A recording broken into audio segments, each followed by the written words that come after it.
Welcome to Naked Mothership. Earl, Dhyan. We have guests today. Brian Offenther. He's a DJ and event organizer and filmmaker based in Shanghai. Correct. Thank Thank you very much for having me. I'm very bad at doing introductions. Knock this out. Yeah. It's all right. It's all right. Just keep it simple. Just JB. It's Anyways. Jin. I don't know how you say it. Matutamtada. Yeah. He's a sound artist and researcher. He just moved back to Bangkok. Yeah.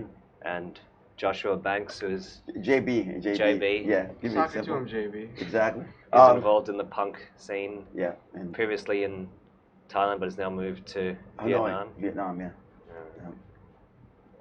Excellent. Traveler. It's really Been around. a great pleasure to be here. Yeah. Thank you guys very much for your flexibility. Exactly. Ready to run into that other night at Brownstone? Yeah, funny story. We were originally going to do this on Friday, and I was glad. I was glad for it. Like, I was just feeling terrible. Like, I was still at my house, 2 p.m. You gave me the call, and I was dressed, but I was just completely in bed. And I was like, Brian doesn't want to do this. I was like, oh God, thank you. And it worked out really well because I just met Josh on Saturday. Yeah. One day after. Yeah. And turns out you two know each other. Yeah. I didn't know. Yeah. That was, and he was at the Overstay the other night. He was DJing. Oh yeah. Sure. Which was a great show. Yeah, I appreciate your flexibility and stuff. And so yeah, my flight got delayed I was in Mexico, then Dallas, and then I had this ridiculous connecting flight situation, and I was stuck in Japan for a while. I got back, and so I messaged, tried to as quick as I can, but that was tough. So thank you guys very much. And I had seen your, subsequent to originally booking it, I had seen your podcast or interview with the guys in Phono from KL, where I've DJ'd at, and it was really enjoyable. Cool. And I think this is really cool what you guys are doing. Yeah. Thanks. Yeah. This is cool, man. Yeah. Didn't gotta have to. What was in Japan? Stuck in Narita? It wasn't too long, was it? It wasn't like Terminal meets Lost in Translation, right? No Scarlett Johansson. I was looking for her. Together. No, it was a bunch of hours. It was one of those things I was stuck on the runway. Oh, that's the worst. And then, because I have a Huawei phone, which 5G? you can connect to many places outside of China now with Yeah. Really? Wi-Fi. Yeah. Wow. It's a different system. It's different. Oh, 5G. yeah. It's faster, but no, it's its own So system. it's difficult to communicate there and stuff. And just dealing with that, I was just on the road for a while. I was just in, it was Dallas, Mexico, and Florida, and before that I was on the road. And You're originally from Florida, yeah? I am originally from Florida in the United States, yes, sir. Gainesville. That's the Gators, right? Florida I Gators? am a Florida Gator. Yes. Okay, cool. Yeah. So I'm originally from South Florida, a really shitty little suburb called Coral Springs. And I was recently back there because my grandfather was celebrating his 100th birthday. Wow. So I was back there. I had been back there the previous January, which is way more often than I ever want to be back in Florida. But I used the opportunity to DJ and date in Miami, real cool hip district there. Nice. Did a big Elvis birthday celebration back in Gainesville. It was really cool to go back and headline this venue that I used to play in punk rock bands in Gainesville and see my old college town, which is a place I have a great affection for. Awesome. Went from Florida to Texas, immediately went down to Monterrey, Mexico to DJ. Back to the border in Dallas, and then flew back. Eventually got back here to Bangkok. Cool. That Elvis gig sounds like a lot of fun. You can get really flexible with Elvis covers. You can kind of do them however you want. Well, it was a vinyl gig. Not the 70s. Well, you can You can do it however you want. You can make it really glam and go out like Fat Almost a Drag Queen style. Right. There's some interesting stuff with Elvis and Elvis. I consider myself a big international Elvis enthusiast. I produced Mongolia's first Elvis tribute artist. Personally, I put on 3 annual China Elvis China Festival was the first in mainland China. Done lectures in Bangladesh about Elvis. We can go talk a lot about Elvis. I'm not. I didn't know how deep this ran. Wow. This is a major subject. Wow, that's cool. So we did so in 2019, I had the great pleasure to do 2 major Elvis events. One was on his birthday in his hometown of Tupelo, Mississippi. Wow. I emceed and DJ'd a big charity event there, which was fantastic. And then in Graceland, of course, his famous hotel, the second most famous residency in America. I was able to go on the Elvis Sirius XM radio channel and talk about my various Elvis exploits. That's awesome. Do they measure that? Was there a point where Neverland Ranch was briefly more famous? I don't think. Well, especially since Elvis is a place you can visit. I don't know. I think you could, especially considering that only fairly soon after it, they named it Elvis Presley Boulevard while he was still living there. So I find it to be an amazing fact and something Pretty sweet. Yeah, you live there, they name the street off after you. Yeah, like while he's living there. And again, it's the second most visited residency in America. Interesting. I think you had the Thomas Jefferson residency was third. I guess Neverland Ranch. But could you tell me exactly where Neverland Ranch is? No, I guess not. Exactly. I guess it's not famous enough if you can't you have what are the top like, you have exactly Shenandoah, which is in Vegas. I mean, we're really running low there. But I think you got to go White House, and then you got to go Graceland. Was Skywalker Ranch a residence, or was it just a studio? I think that's just the studio, but I could be wrong. It's Mr. George Lucas. It's funny because when I lived in Hollywood, man, I remember there was a guy that would dress they dressed up like these crazy characters in front of Man's Chinese. I remember there was an Elvis guy. Always, everywhere you go, dude, there's always an Elvis guy, right? He's doing Elvis. Mojo Nixon said Elvis is everywhere, and I think that was an astute judgment. And I'm doing my work to kind of help that. I think Elvis is a great, interesting guy. I am an Elvis enthusiast. That doesn't mean everything he did was great, but I find him to be a very good icon to talk about sexuality, race, regionalism, and all sorts of things. So you have one of the world's longest continuing international Elvis fan clubs in Hong Kong. Was he one of the first to have an integrated band? On the billboards? Let's see. He didn't really have an integrated band until you had the Sweet Inspirations join him in the very early 70s. Okay. He didn't really have there were 50s integrated doo-wop groups. Right. Oh, okay. So they definitely beat him to it in that regard. But he obviously cited black acts as a big influence. Right. Yeah. And his first single. Always clear. Yeah. Yeah. So. But there's a lot of different things to talk about with Elvis. He gets accused of being racist a lot and stuff. Right.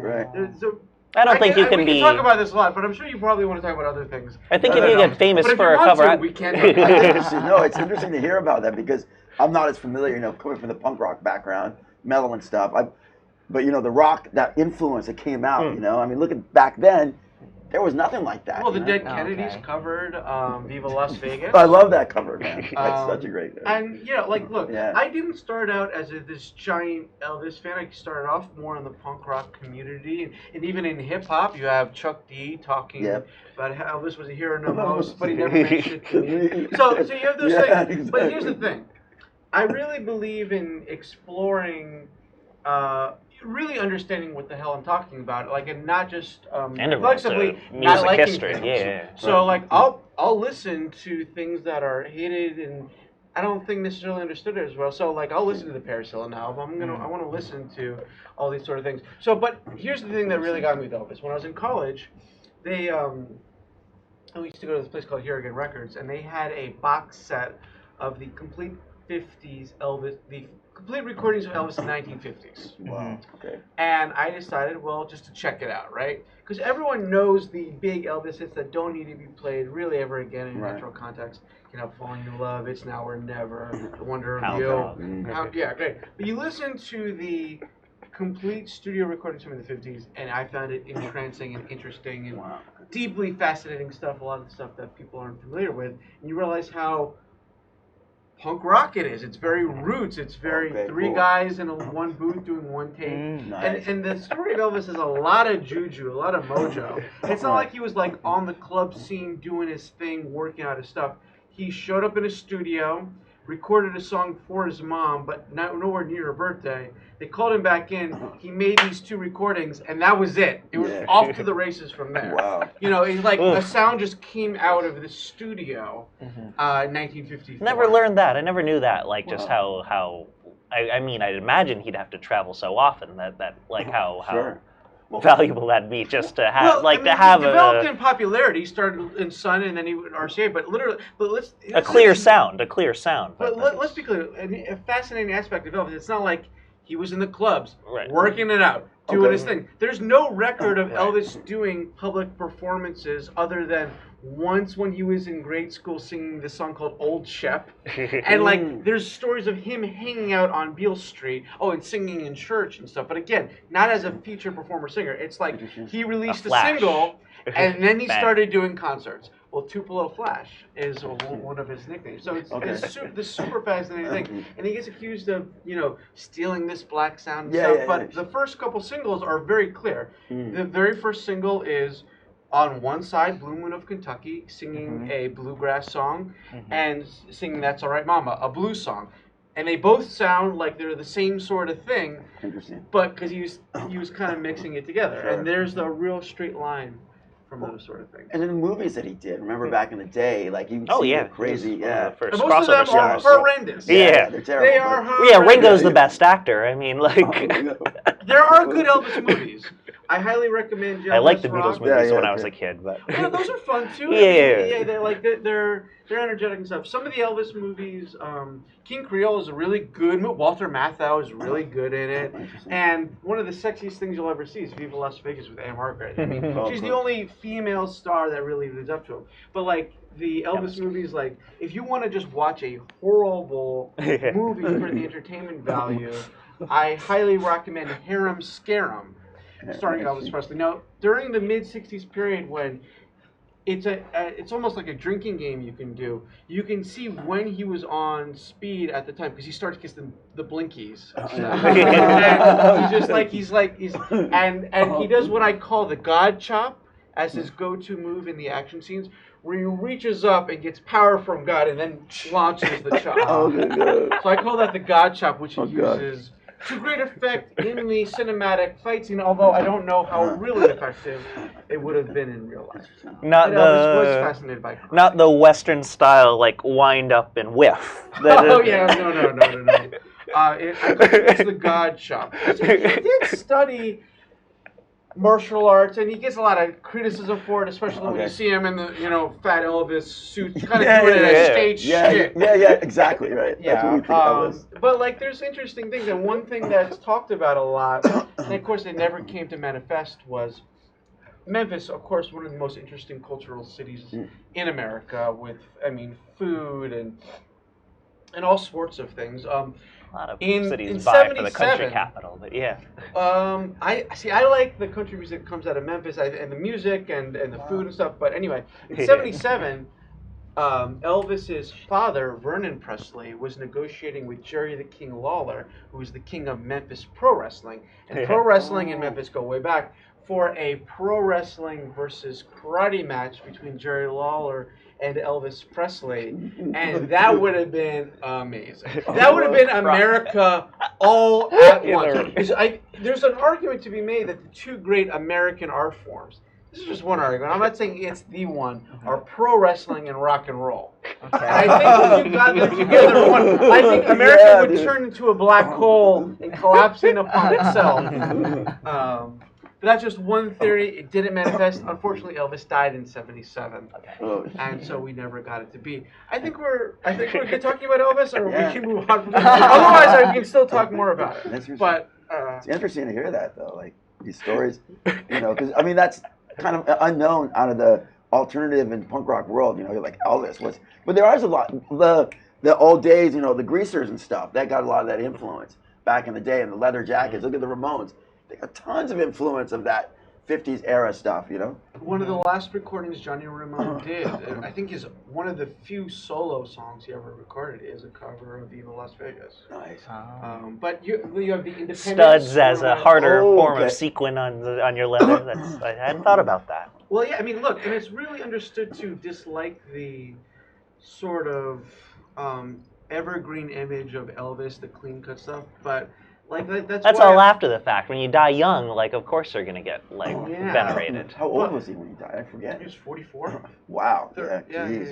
35, 77. But he let himself go though, man. He just got big and fat and. I mean, it was really bad. Well, when beer is he drank beer, right? What did he drink?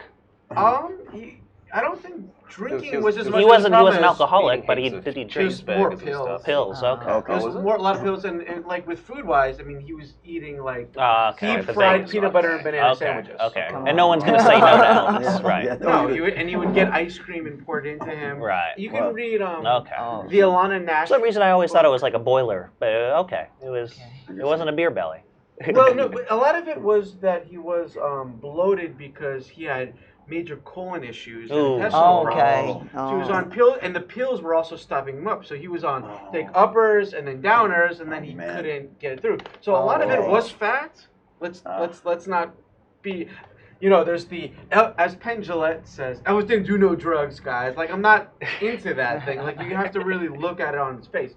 But it's not like he was all just fat from sitting around. I mean, he was out working and touring at least a bit and stuff. And he was bloated from drugs. Okay. A Yeah. lot. Yeah. And the Alana Nash book, Elvis and the Memphis Mafia, really goes into that stuff a lot. There's a really interesting literature about Elvis and The stuff. Memphis Wow. Mafia. Memphis. Yeah, because Wow. he had his own sort of insulated crew around him, which he kind of had to do because he was, for a Right. long period. You the gotta most have famous protection person in somehow. America. Yeah. And a lot of the mafia world. was running a lot of the rock and roll back in their day too. Right. Yeah, Well, they own the clubs. They own the wasn't venues, right? The mafia. But, This was his own mafia. But yeah. Wow. Okay. But Well, there was, yeah, you're big there enough, I was the guess, aspects you of get that to is you have control, Colonel get to start Parker, from. who, Oh, yeah, who okay. in some ways was clearly connected to Louisiana politics and Florida politics, Interesting. and kept Elvis from touring internationally because he was actually not named Colonel Parker. He wasn't a real colonel. He was a Dutch immigrant to America who was an illegal alien living in America, which Yeah. meant that he couldn't Stolen leave valor. America because he didn't have a passport, which meant that Elvis, and he wasn't going to let Elvis out of his sight, Elvis didn't tour internationally. Elvis stayed in America even though he had great demand in England and Australia. Wow. So what's fascinating is That Colonel was like his manager? Colonel Tom Parker was his famous manager and this big personality in his own right. So even in the 50s, you can listen to a song like Fascination by Marilyn Monroe. I think that's the song name of the song. And then Wow. mentioning Elvis Presley and his manager, Colonel Parker. Big outsized personality with a big cigar. Oh, yeah, And yeah. he was a carny. He was a Florida carny. He lived in Tampa Bay. Managed Hank Snow Another for a tie period. into wrestlers and Very rock and much, roll. very Yeah. much to the carny aspect Sure, of Americana, sure. and Elvis was his only client, and he showed up everywhere. And like for example, you don't see Elvis on the Ed Sullivan Show after the first run. You don't see him showing up on Johnny Carson in the '60s like Frank Sinatra did or talk show. There's very few interviews. You can get all the Elvis interviews in media in a very limited way. Colonel Parker said, "You want to see Elvis? You got to pay. You got to buy a ticket." He could have taken the military drafted him in the late 50s. Yeah. Said, "Look, you can just go do some performances around the way." USO. USO type stuff. The Parker, his manager, was like, "The military, you want him to perform? You got to pay him his fees." So no. So he went to Germany and rode around in tanks and learned to use speed and met the colonel's daughter, who was 14 at the time. Wow. And that became his wife. Interesting. And they made a Yeah. bunch of military Priscilla army Presley. movies back in the 50s. Well, that was Yeah. after that he did GI Blues when he GI was right Blue, okay. back. Okay. He went pop and stuff. Yeah. And what Blue Hawaii? Anything to do with Hawaii movie? But yeah, Blue Hawaii was Okay. probably the most commercially successful Okay. one, and had probably the biggest movie song, "Can't Help Falling in Love with You." Interesting. You want to hear more about Elvis? Yeah. I do not intend to talk about Elvis, but I really don't need any sort of... It is pretty It's interesting. very interesting, man. It's good stories, man. I mean, I got Elvis stories everywhere. I mean, there's Elvis monuments, and I went to visit one in Kobe, Japan. They have a big statue because he's huge in Japan. My favorite, if you want to keep hearing about this, you can cut me off at any time. This is not. I'm telling you, cut me off. No, I think we're extending this here. Here's two great Elvis monuments that I really recommend that I love. There's more than that, but here's my top two. In Kobe, Japan, Well, they have a big statue of Elvis there. He's giant in Japan, of course. I mean, they used to have a statue in Tokyo. They moved it to Kobe. I got some cool pictures there. Here's my favorite. Johnny O'Keefe was like the... So essentially every country took up their own Elvis. So in England you had Cliff Richard. Right, if you won't tour, then we'll find someone. In France you had to- Johnny Holiday. In Australia you had Johnny O'Keefe. And in the 70s... Does the phrase Johnny come lately doesn't actually refer to... It really could. Okay. But Johnny O'Keefe was a really cool guy, and he recorded The Wild One, which... Iggy Pop cover. And there's a lot. Johnny O'Keefe was a cool guy in his own way, and I'm really fascinated by him. But we're not going to talk about O'Keefe. But is it just interesting that the demand gets filled by... Yeah, I mean, all these guys were like, 50s, slicked back hair, singing real wild guys, keeping up for the girls and the ballads. Johnny O'Keefe made good music in his own regard. But here's my favorite thing about Johnny O'Keefe in this context. In the 70s, after Elvis died, they decided that Melbourne, Australia needed an Elvis monument. Fine. I didn't know there was one in Melbourne. I had no idea. There is. Wow. But here, and this is my favorite part about it. They didn't just have a little of it. Now, let's be clear. Elvis never went to Australia. He never set foot in Australia. But they wanted to pay tribute to Elvis in Australia. But they built an Elvis monument in a cemetery. Whoa. In Melbourne.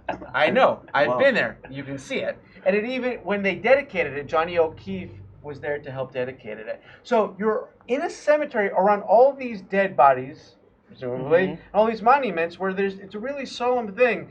And there you have an Elvis. Whoa. And it's like an Elvis the head down with the arm out. It's not even a statue, but it's like a monument there. Really, it's not a statue. It's a monument. It's just like a stone. No, it's like a stone tribute to Elvis, but it's in a cemetery where people are really crying and sad and having an emotional time. But you're in a cemetery So if from you're a gonna guy have, who's never in Australia. and here's my favorite part about this. Well, so it's already got weird juju because you're in a cemetery. Of course, you have the Elvis conspiracy theories. That Elvis survived. He never really. Yeah, right. And by the way, there are people who still think Elvis survived, and I can talk about that. He's still alive now, and there are people who think they found him. I'll talk about that. But my favorite part, one of the keys to the Elvis conspiracy that he is still alive, is this: his parents, Gladys and Vernon, were. I don't want to be mean to them, but they're basically illiterate, right? Yeah. And when he was born, on his birth certificate, his full name is Elvis Aaron Presley. Aaron, though, was spelled A-R-O-N. They didn't know that traditionally you would say A-A-R-O-N. On the Elvis gravestone, the actual one in Graceland, allegedly, it's A-A-R-O-N. So on the birth certificate, it's A-R-O-N. On the death one, it's A-A-R-O-N. So clearly, they're not right. So if they found an Elvis Presley with the same name, and that's the sticking point that they that's why there's technically... It's one of the keys to the conspiracy. But my favorite thing is at the Elvis Melbourne Monument in the cemetery, they have, it's spelled both ways. Okay. So it says Elvis Aaron, A-A-R-O-N, and another part they had A-R-O-N, just to check off both. Just so if you're in one Elvis camp that he's dead, or if you're one alive, it's cool. We're still paying tribute to him in both ways there. Interesting. That's interesting. That's the one in Melbourne. Strange juju, but it's there. I was there taking pictures with my records there, and people were walking by saying, "What's this?" They're like, "Elvis." I was like, "Yeah, I'm at this Elvis thing." They're like, "We're visiting dead relatives." I'm like, "Okay, cool, have a good time." and then people there didn't realize that Elvis never visited Australia at all. So but we're in a cemetery. That's weird. My other favorite Elvis place in northern Georgia. There is a Elvis self-contained tribute home where a woman has a colonial house, almost like a plantation house, and you go to the second floor, it's all Elvis things, and it contains two key documents there. Not documents, two key exhibitions there. One is the Maybe Elvis toenail, which they keep in Ohio, which was a toenail that was discovered in Graceland that they think was the Elvis toenail. Really? Two is the Elvis wart. Now, when Elvis joined the military, now. he had to get warts removed from his skin, Oh, and they man. said the doctor kept it, and they have it there. What? This is actually contained in a Why? museum in What? a home Why in would northern people Georgia there. do that? What? You can go see it. Could you clone someone with the what? Do you reckon? Yeah. Really, what? Could you clone someone with the what? You might. Yeah. That's Yeah, true. yeah. Good call. That's Yeah. Elvis oh. zombies. Oh, Get on Elvis it. zombies. Well, there's Bubba Hotep, so there's. Oh, right, I there's- remember that which was movie. a That great movie yeah. about Elvis fighting the mummy. Dude, it's a JFK. great movie. Oh my god. But It's a great movie. Yeah. the whole museum is Right. run by this very fascinating woman who has a collection, puts on a regular Elvis festival, and she has this very intense sex poetry she writes about Elvis and bring together religion and sex and Elvis. Wow. So Super do fascinating people- stuff. There's a great book called Elvis People, and there's a play version of it as well, which is all about people around Elvis. So. Interesting. Do Wow. people come to see the wart and the I did. toenail? What? Okay, okay. I did. What else was there? There were other things in the museum? There was. There's her reading her poetry. Well, there's her poetry. Yeah, it was Really? fascinating. Yeah, they have all sorts of other Elvis knickknacks and pictures and stuff. But really, when you hear they have the Elvis, maybe Elvis toenail and the Elvis wart, kids, Google it. Google it. Look it up. Look up the maybe Elvis toenail, the Elvis wart. It's there. It's in North Georgia. there, I it's visited there. I had a great time visiting there. Okay. Like I said, you can go all around the world with Elvis stuff. I've done Elvis events in Wow. Malaysia, Thailand, Bangladesh. I did lectures. Wow. China, Mongolia, Mm. all sorts of stuff. In fact, let's get this around to some of the work stuff we're talking about. I'll open this up right now. No, sorry. So the Elvis tribute artist in Mongolia that I produced, his name is Nargi. He's one of the most fascinating people I've ever known. He's never left Mongolia, but he speaks with a Northwest American accent. Met him in Cool. Darkhan, Mongolia, which is the countryside where I was living there. Wow. And I was like, this guy is a star. He needs to be filmed. We need him. He was doing Elvis impersonations. No, from the at the time he wasn't super familiar with Elvis, but he would come to my apartment. We'd watch rock and roll movies with a third person whose name is Jauha Ara. Jauha Ara is a filmmaker. And at the time he didn't speak English. I was teaching him English. We would watch old movies, watch rock and roll things. Those are the things that I was into. Fast forward to a couple years later, Jauha is director of Earthgear, which is a YouTube channel that I work together with him, and Nargi is the main host.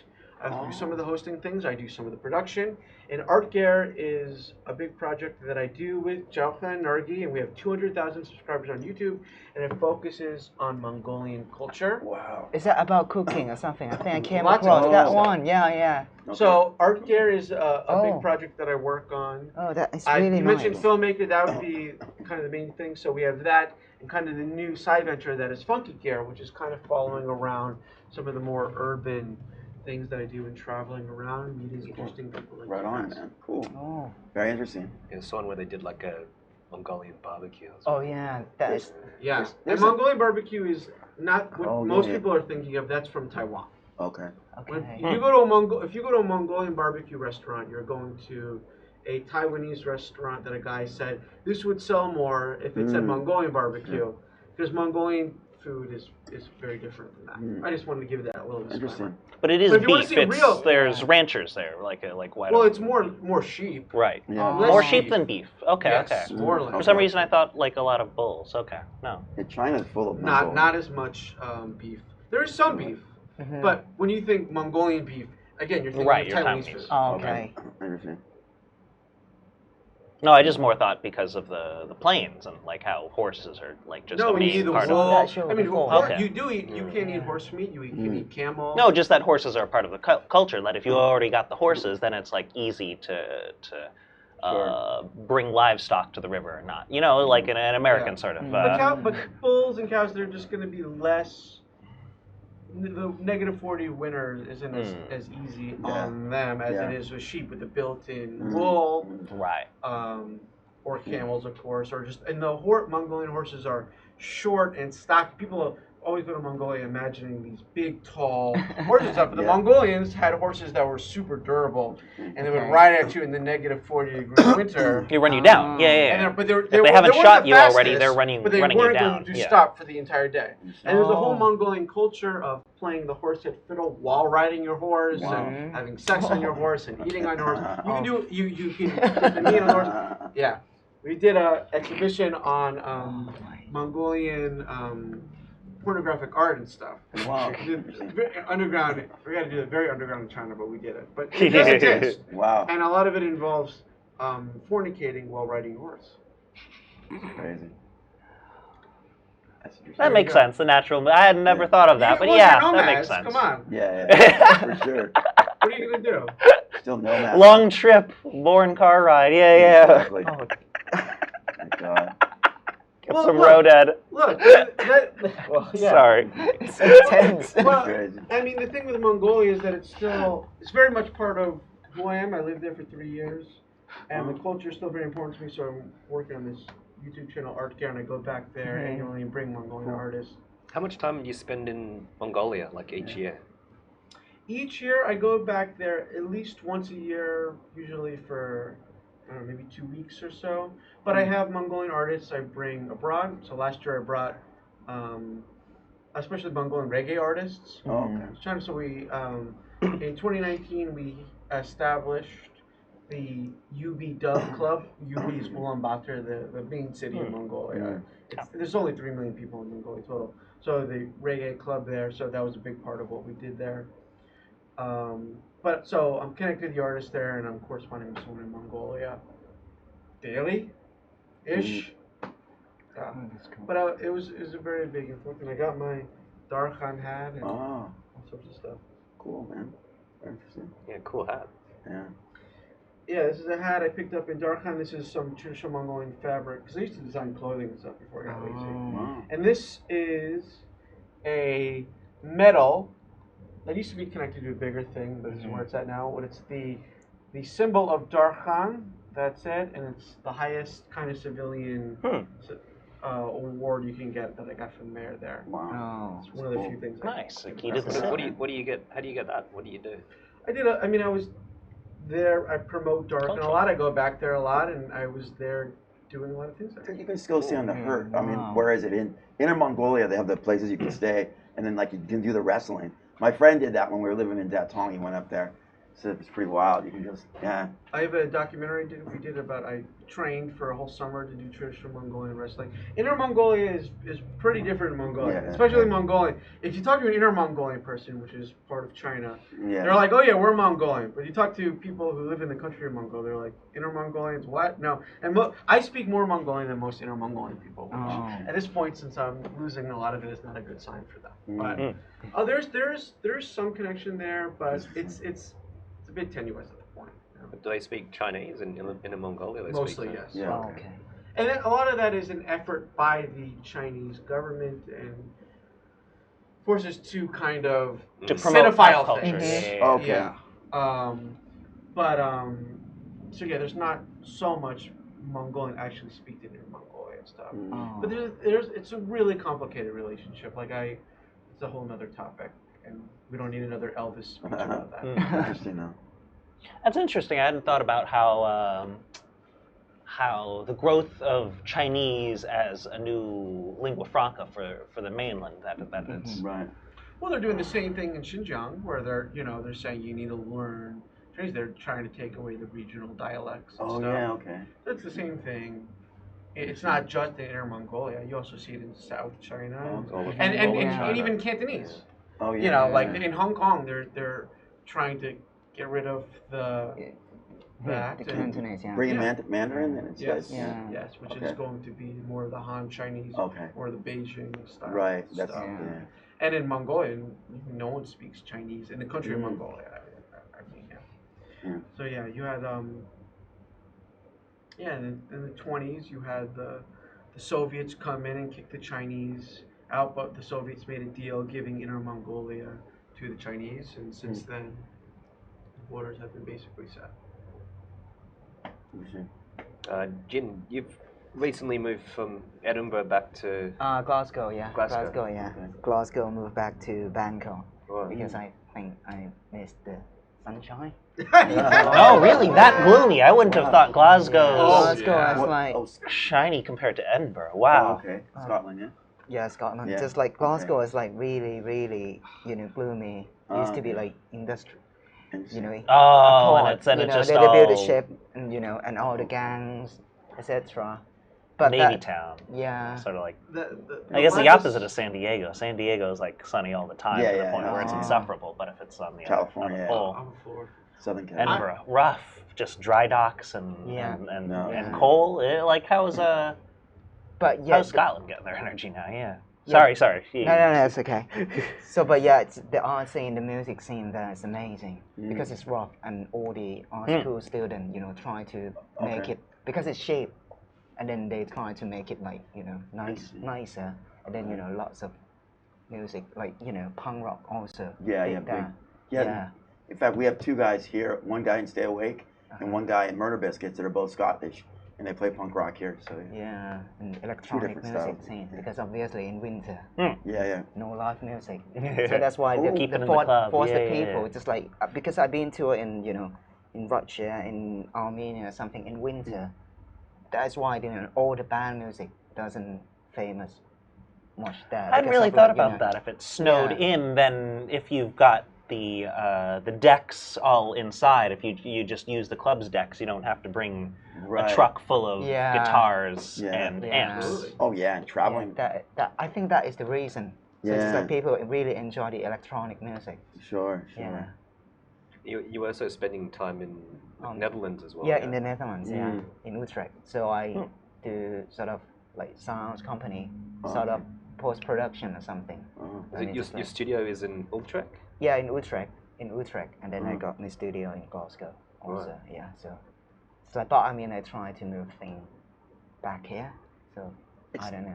I'm sort of touched with the big because in Hanoi there's a really big electronic music scene, probably bigger than anything else, and we get big names. I forget the guy that was there. I was like, I had my show one night, and my friend's like, oh yeah, dude, such and such is playing the show down the road, and I guess it was just packed. So yeah, and every night, there's a lot of big name DJs come through and electronic. Yeah. Although EDM got banned because some people died at a big festival. Yeah, Quest I think it was a couple of years ago, but they do it all underground. So yeah. They banned the genre? How do they define that? It's kind of weird, right? It wasn't. I think it was some other festival, but then Quest got closed because of that. Yes, Some- 'cause- I was Yeah. I was booked at that festival, Oh, that yeah? Quest festival. They brought me to the site, and then they were like, "Well, it's not happening." So then I had to go back to. Yeah. Oh. That was when I first moved there. I heard about that, and a lot of people bought tickets, and then it just. But they did a big festival, in this art place. It was really weird. And Octoplupe, the guy, that guy's amazing. He dresses up like an octopus, but he has like punk rock, and then he has like a video screen. And Is that the drummer? He drums? No, he's in another band called Palm, I think. He's in my man Mike from they're from Korea, so he travels all around though, and he puts on the show, and I got to see him play in Hanoi. It was amazing, man. Octoplupe, he's a trippy guy. Like he has these crazy videos, but what he does is he does his own thing. So he plays guitar, and then on the screen you have these crazy videos going on. Nice. Or no, he plays drums. He plays drums, and he does his drumming, and then he has someone else on the stage doing guitar. So he just sits at a drum set going da, da, da, da, da, da, da, doing these crazy drums, and then he'll have a video, and then some other guys there like rocking out and these crazy songs, like really weird stuff too. Just it's really interesting. Like, and he does his thing and travels all around, so he's kind of known in Asia. So yeah. Always respected drummer that can carry like an entire band on his own name. That just like, Yeah. Because he's getting also into that. Well, he's also my man Mike's drummer. So, and they performed at the Overstay, in fact, a while back, and then they played Cambodia, like right before that, which is crazy. Like those guys, these man. I try They to get do- really creative with those solos. They bring out like cups, like clay cups, like for like resting it on the snare and. Yeah. Sorry. The whole thing about it, like I just traveling, going to see shows that I've been doing, trying to these gigs these guys do. I'm just like, get up, do a gig. Get up, do a gig. I'm just like, how do you do it? And then when the band is on stage and then they're like not getting attention, I can understand why they get upset. You know, it's like, where is everybody? You know, so yeah, but Gotta hustle, man. you gotta hustle. Exactly, that's it. Only way it's gonna be done. Toughest part, getting the word out. We were doing interviews last Friday. Okay. No, for Igo's show. That would have been Monday that we were doing interviews with everybody. Tuesday. Yeah. That we were doing interviews with everybody, and everybody. We had a couple in Error Instruments from outside of Amsterdam, Hoofskaart. Hoofskaart. Hoofskaart. Yeah. That just how much they love what they do, but like promoting and like merchandising is the worst part. That they ended up becoming like engineers and sculptors, like visual artists as well. That like now instead of selling like shirts and CDs, they custom make these modules that like, and they took a trip up to China to meet with part suppliers and in person, so and get a good deal. That it's just really interesting, like how there's always like brilliant sound going on, and you wonder, well, why hasn't anybody like caught on to this? Well, they're focused on their sound, like, and it's so tough doing double duty and that's usually like not the part that gets them into it. The thing about it, in a lot of these bands, the smaller ones don't really have management, so it's like hard for them, and then there's like no real connection, and then when they're over here, you know, they can just get lost. Like no one's managing them. Like they can't. Like Total Chaos contacted me, and they're like, "We want to do a show in Bangkok," you know. And I just contacted everybody because they got cheated last time. Ended up in Indonesia a couple of years back. But I was gonna tell you a story, interesting story about like doing something different. My sister was a merch girl for the King Tough. I don't know if you heard that band on Sub Pop, and she was traveling around with them, and she was got, you know, merch is kind of boring, so she started dressing up like a witch. Yeah. She was like, she did these skate witch videos, right? And so she started doing that at the shows, and she just dressed up like a witch, and it was her little thing, you know, which is cool to do something different, you know, like fun and personal. That's the thing I love about like Cutlon. Like my friends, like, oh, they're kind of like gimmicky. I said they're killing it because they're doing the Pikachu thing. They're doing something different, you know, and that's what's so needed in the scene. Because I mean, honestly, like a lot of these bands, these all sound the same. You go, I've seen this band how many times, you know, and it gets boring after a while, you know. It's like, you know, the punk rock. You know, like you know what I mean. Like weren't they saying adapt or die? Now it's kind of the other way around. Right. Adapt or die. Exactly. You know. It depends on the luck also. I think so because my band, I used to have like pop band before I moved to Scotland, part-time musicians. So it's really big in China. I don't even know how many bands Jin is in. Wow. Okay. just like this is the case. Just like. Because I found out the ukulele cover of my band. Like, nice. Wow. Really? On my band, just like you can find like, you know, hundreds of cover of my band from Chinese, from Japanese, from really? Yeah, it's crazy. I didn't do any promoting. From part-time musicians? Part-time musicians. Yeah. Okay. In Japan, I did.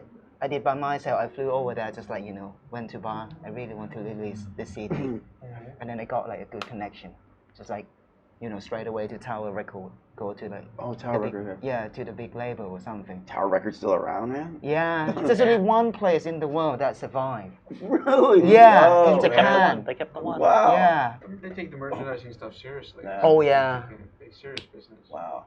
It's like, you know, Square Pusher just like got like only Japan released version, something like, you know. Of course, the mythical bonus track and special edition. That album. That Okay, album. interesting. Yeah. Yeah. The music scene there is amazing. That's what I hear, yeah. Whoa! It's just like, you know, it's like got me goosebumps all the time when talking about it. It's just like when I went to on the stage back in Japan. Just like, whoa! The crowd can sing every single of your song. Yeah. That's incredible. That's awesome. Yeah. They take. I mean, there's just a level of dedication and craftsmanship, I think. Yeah. Japan is. So I'm involved a lot with the reggae scene there. I tour a lot with Hayasana, the Total Eyes crew. Okay. And they're really into, I mean, it's all vinyl. It's all serious stuff, and like they just take the stuff very seriously. It just makes you up your game. It's cool. Yeah. People that just like, you know, every single thing, just like even, I don't know, really neat, really just like, but for me, for music, like music and art, but another thing I don't want to talk, you know, just like, you know, it's quite controversial. But I mean, that's really cool, though. People doing acoustic covers of your work. That I like. I think the closest thing in like podcasts is like when people like start making animations, like using your voice and dubbing it over. Like the idea that not only are that people are coming to your concerts and they're singing your song. It's like, okay, you've got fans. Awesome. But it's not just that you've got fans, it's like you're inspiring people to work harder on their own art. Yeah. That's, you know, the Velvet Underground line that is big, but everybody who heard him started a band. The idea that if you actually see the proof that it was like, oh, this is really like affecting people in a way. It's interesting too taking it to heart, you know. When you read comments, like I look at my own videos and I read comments from people from like the States. This band's amazing. Come to the USA, and I'm like, how do you guys hear about this band? You know? Yeah. This is like amazing all the time. It's like, you know, 3,000 comments or something on each song, just like, and then I keep reading it, and it's keep coming every day, just like hi from Mexico, hi from like around the world. What kind of style is your band then? A sort of pop, I would say like kind of folk as well. Yeah, folk pop. Okay, yeah. But I mean, it just got like sort of like twist of like modern like lo-fi pop or something. I don't want to say like lo-fi pop, but I mean just like it's bedroom pop or something. Okay, yeah. Like sort of the sort of Mac DeMarco or something like that. Close to folk. Acoustic funk. Okay, just like you. Is it? Yeah, it's quite. But now you're focusing more on sound design. Yeah, because I'm starting from like noise and experimental music before and then sound art or something because I'm really fascinated in you know something non-harmony, you know, just like, you know, it can be like, you know, dissonant or something. But I mean, I can find a beauty in it. Sure. Yeah. JB is wearing a shirt from my guys Round Dive. Yeah. And they're another Shanghai band. And you have camera's that way. Oh yeah. yeah. I'm like, this is the Round Eye. So we went and saw them in Cambodia. That's an interesting story actually, because the power went out. So Cambodia is the interesting thing about these places. If people put on festivals, but they're not organized. You know, you see it all the time here. And they went to this venue, and the guys next door were complaining.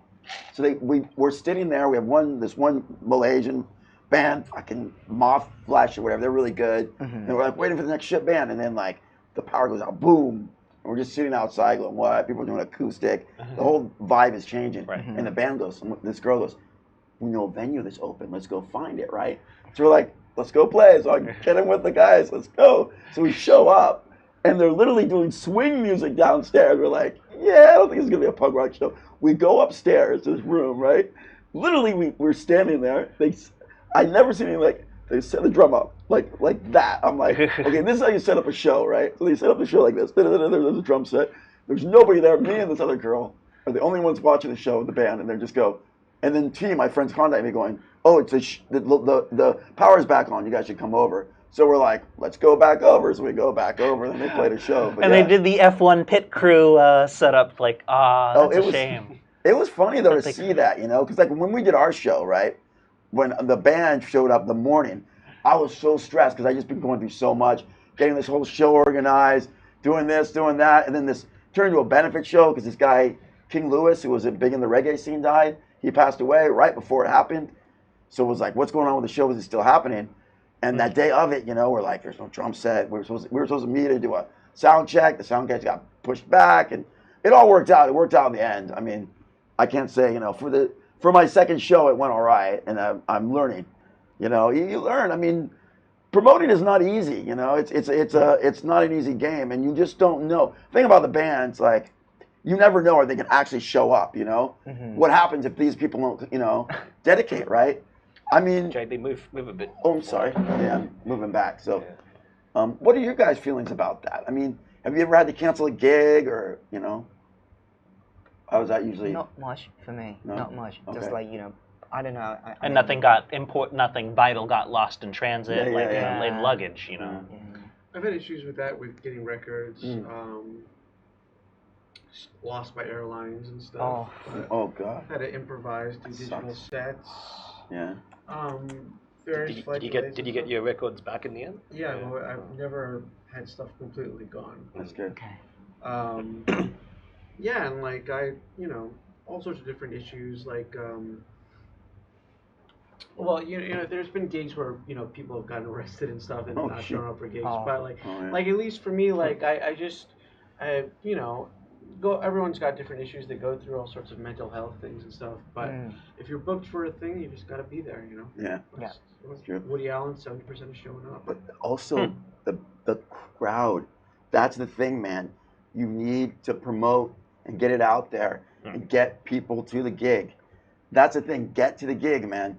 If there's no one there, and it ends up leaning on each other. Like you want to be there more because they're more. But see, this is what I learned. This is after being in Thailand and Bangkok, and it's nothing wrong with the gig. It's just the city. It's so hard for people to get places. Whereas in Hanoi, it's all central. People come out early, and people like to party this Saturday night, Friday night. We want to go out and have a good time. We want to party. So it's easier there, and there's more of a support scene there. Like the opening bands don't play in front of 2 people. I've seen that so many times, and I feel bad. And you cannot progress as a band if you're playing in front of there's Johnny and Jim again. All right, good to see you guys. That's just rehearsal again. That's exactly right. What do you think? Bangkok's. It's some part of it's the traffic, and it's also like it's so easy to get lost that it's. And also culturally stuff also because people just this is my personal perspective because I'm Thai. So I think what I'm growing up with, music scene or something, all the media's just promoting just like, the top tier artists and people just know. There isn't a healthy indie scene. Yeah. Okay. In Hanoi we've got a really good indie scene. There's some great bands, and I didn't even know this band called Sirens of Halong, and I went to see them, and I was just like, I was blown away by them. I was just like, wow. Because, I'm kind of getting, I love my punk rock, don't get me wrong, but I like something different. I'm getting now into more more mellow, more rock music. That's kind of, I'm getting more into that than I was the heavy, like, rah, rah, rah, especially the beat down. I'm sorry, but I'm just, it's just, there's too much of that here, and then the bands kind of imitate each other. You see that a lot here, which I think it's good to do something different, I think you need to in this, especially here in Asia, you need to do something different to stand out. Yeah. So, like in Bangkok, how is the scene over the last while? Like, there was a period where you had a lot of venues shutting down for a while, but now you're getting more and more traffic issues and stuff. Like, where do you see the future of music in Bangkok? Cool. It's hard to say. It's hard to say at the moment because I'm just back from Scotland. Okay. But from my assumption, it should be getting better. It's getting more diverse at the moment because now just like people just like start to engaging with another get out from the comfort zone. I would say right. not used to the family thing or something. People just like climbing out of the shell in this day. It seems like Chiang Mai is developing a lot. Is there affecting what's happening in Bangkok at all or not, or maybe not? No. Bangkok is just like. I think it's sort of like isolate Right. Yeah, isolate And place. a lot of the bands I'll don't admit, get once you out. start living in Bangkok, it's tough to stay even away. go up to Pattaya, like to see my friends in Pattaya. Exactly. But a lot of the bands never get out of here too. Like I've seen that, and they get stagnant, and they just get like they kind of get to be this like this. Whereas like other like Stay Awake and Murder Biscuits now are trying to get out because you got to get out. You got to go other places. Do the whole country. And then you learn as a band. Right. You travel, you learn as a band. And that's what Tony was telling me. He goes, you gotta learn so much doing that. I thought the show wasn't that bad, but he's like, it's a different vibe. I said, you guys need to go to KL or Indonesia. Yeah. That's what they. So it ends up being two different questions. What's the music scene in Bangkok and what's the music scene in Thailand? Yeah, in Bangkok, because Bangkok is just like Bangkok. Yeah. In Thailand, it's like it's more ethnic music or something. It's vivid. Yeah. Yeah, and it's amazing that just like North and East Isan, just Oh, like you know, yeah, they got yeah. like festival next to that Mekong River. Yeah. So they just like pump up you know the river. And they then- cook. That's something worth promoting. I mean, like if you're Yeah. looking for Yeah. something different, like if you just find someone with like a little bit of a slice of something on What was I going to say? What's the music of called? genre on top of Molam or Mulan. Isan. I was going Mulan, to say yeah. that. Oh, the old 60s Yeah. is amazing, too. You know, and all that was in Cambodia. It was just erased from the. That's what's so crazy. Yeah. Khmer's, I mean, Brutal. that's Yeah. it's a brutal life. I saw the documentary. Yeah, which- That's like ISIS before what's- ISIS. what's the name of basically. the- I cannot remember Oh, the I- name. Don't yeah. we've forgotten. No, there's that one. a Yeah, that documentary one, about yeah. the music. Before it's heard before they're forgotten. That's the name of it. Yeah. I've been wanting to see that. Yeah. Yeah, it's fascinating. You have people like Julian Paulson with the Cambodian Space Project really doing a good job of trying to document the Cambodian woman of song, and a lot of people doing projects like that. Yeah. I It's try good. to do. It's nowhere nearly as bad in Hong Kong, but there's Oh. related to what we're talking about with Inner Mongolia or Xinjiang. I call it the yellow washing of stuff that happening in Hong Kong, taking away a lot of the Western influenced stuff All right. that happened in the 50s, 60s, even 70s, where there was a lot of really interesting rock and roll music and other cultural things. And when the handover happened in the 90s, everyone was just kind of like, we need to forget these older things. But you have some world-class music. Oh yeah. Sure. And, Oh yeah. and of course you have the film scene, which Yeah. which got more international attention. Yeah. Sure. But you have rock and roll guys like Danny Diaz, Mm. like Anders Nelson, like Teddy Robbins, who are thankfully, well, I'm happy to be friends with them, but they're also just still alive, and Right. they're in their 70s and Wow. stuff. You have a fascinating character like Uncle Ray Cordero. Are you familiar with Uncle Ray Cordero? Uncle Ray Cordero is in the Guinness World Records for having the DJ with the most endurance. He has been on the radio consistently since 1949. Wow. He's on the radio 5 days a week. He's taking some. He's little still bit more on time. now. He's still on the radio in Hong Kong now on Wow. RTHK3. Happy to be a guest on his radio show. Wow. That's He cool. produced music. He sang. He had a cover of Proud Mary and stuff. What an amazing character this guy is. I want to see And that. he's still on the radio. Oh, man. You can look him up, Uncle Ray Cordero. Look up maybe I got it. Elvis Toenail Okay, I and got it. Uncle Ray Cordero. Uncle Ray Because Cordero. both of them exist and are still around. So he's a fascinating character. He's in his 90s now, and he's still on the radio, and he's still strong. That's So awesome. that's one example of those things. So I take a lot of old Hong Kong records that have not been digitized and digitize themselves, and we've done some releases with that, with Adrian Bull and other people as well. So the Hong Kong scene, you say, really changed after the handover. Like, was it Wow. immediate or was it like creeping? Well, like what? It's hard for me to say exactly. Like the period of the 90s is less my expertise. Right. Okay. But it's I'm more amazing at familiar that time, in you its know, music. all the Yeah. movie, you Yeah, know. yeah. But all the Hong Kong, sure. you definitely, there was definitely a big 18, change. yeah. So let's put it that way. And now again, there's definitely a big change. I don't want. That's an area I'm less an expert on. I don't want to comment too much about it. I can say in the last year or two, you're really seeing a decimation in the music scene there in Hong It's too Kong. bad. A lot of it is moving to Shenzhen. A lot of it is Oh. kind of giving up Okay. and stuff. Just because with the real estate and the protests and stuff, it's super difficult. So a lot of music is moving to Shenzhen as well. A lot of Okay. DJs, a lot of producers, Mm. a lot of guys are getting gigs in Shenzhen because Shenzhen's growing tremendously That's what, with the Silicon Valley Right. so-called Okay. thing and the college Oh, aspect okay. of Shenzhen. So if there's lots of you companies can get moving gigs there, you can bet there's Uh-huh. going to be lots of venues Oh, that yeah. And want they to do, well, the venues are sprouting up. those. Oh, okay. It's less rigid. You have space there. Wow. You have college kids who want to go out to hip hop gigs, electronics gigs, and stuff. So I get gigs in Shenzhen a lot. And a lot of Hong Kong guys, they'll even say, look, we'll even live in Hong Kong. Then you take the subway to Shenzhen, do gigs, and then head back. Because even if they want the freedom and stuff to stay in Hong Kong, How are you there's going to money get a in studio Shenzhen. in Hong Kong? Yeah, and how are you There going to you do can't it? get a studio, you exactly. can't get venues, Right. etc. there. Sure. So there's been really unfortunate things where people have invested in getting big acts to come to Hong Kong because there is a long history of bigger acts coming to Hong Kong, even if they're going to avoid mainly China for obvious reasons. But it's a much bigger gamble because if there's a protest that day or that night, I'm just going to show up for it. The center of the coronavirus, Wuhan. What's that city like? Wuhan is one of my absolute favorite cities. Really? Okay. In China. The single best bar, look this up, number 3 in all of China, maybe all of Asia. I don't want to say all of Asia. There's still one country in East Asia I haven't been in, and I haven't been in some other places. But maybe the best is Wuhan Prison.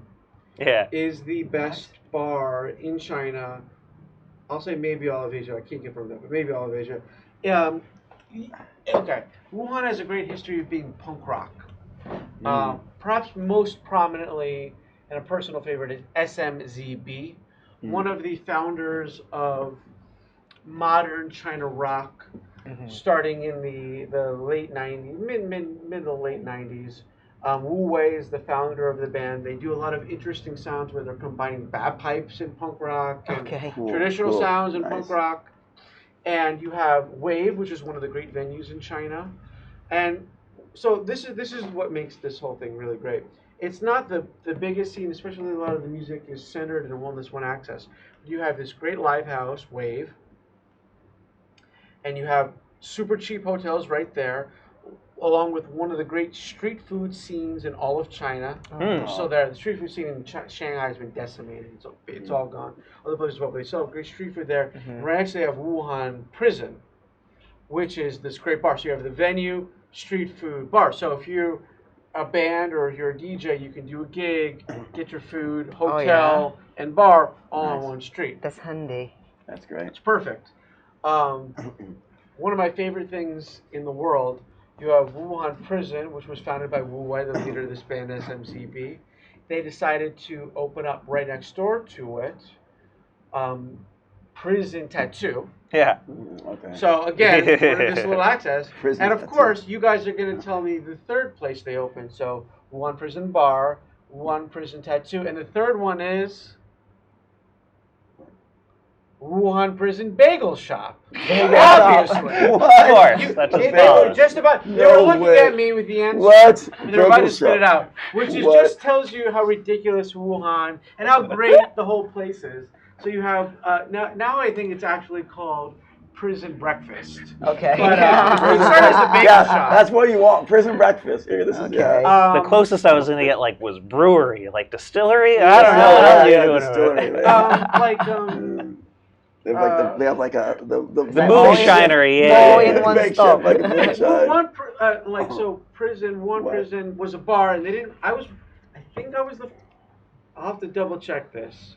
I think I was the first DJ ever in Wuhan Prison. I was the most active there for a long time, even though I would just take the train to go there because this is the best bar, and I still love that place. Like any great bar or any great venue, you need a great manager there, and usually there's a symbiosis between that personality and the bar where they kind of become one. Oh yeah. So one of the great bar managers of all time is Dong Dong, who is he's a woman, about 5 feet tall, maybe. Could be 20, could be 50.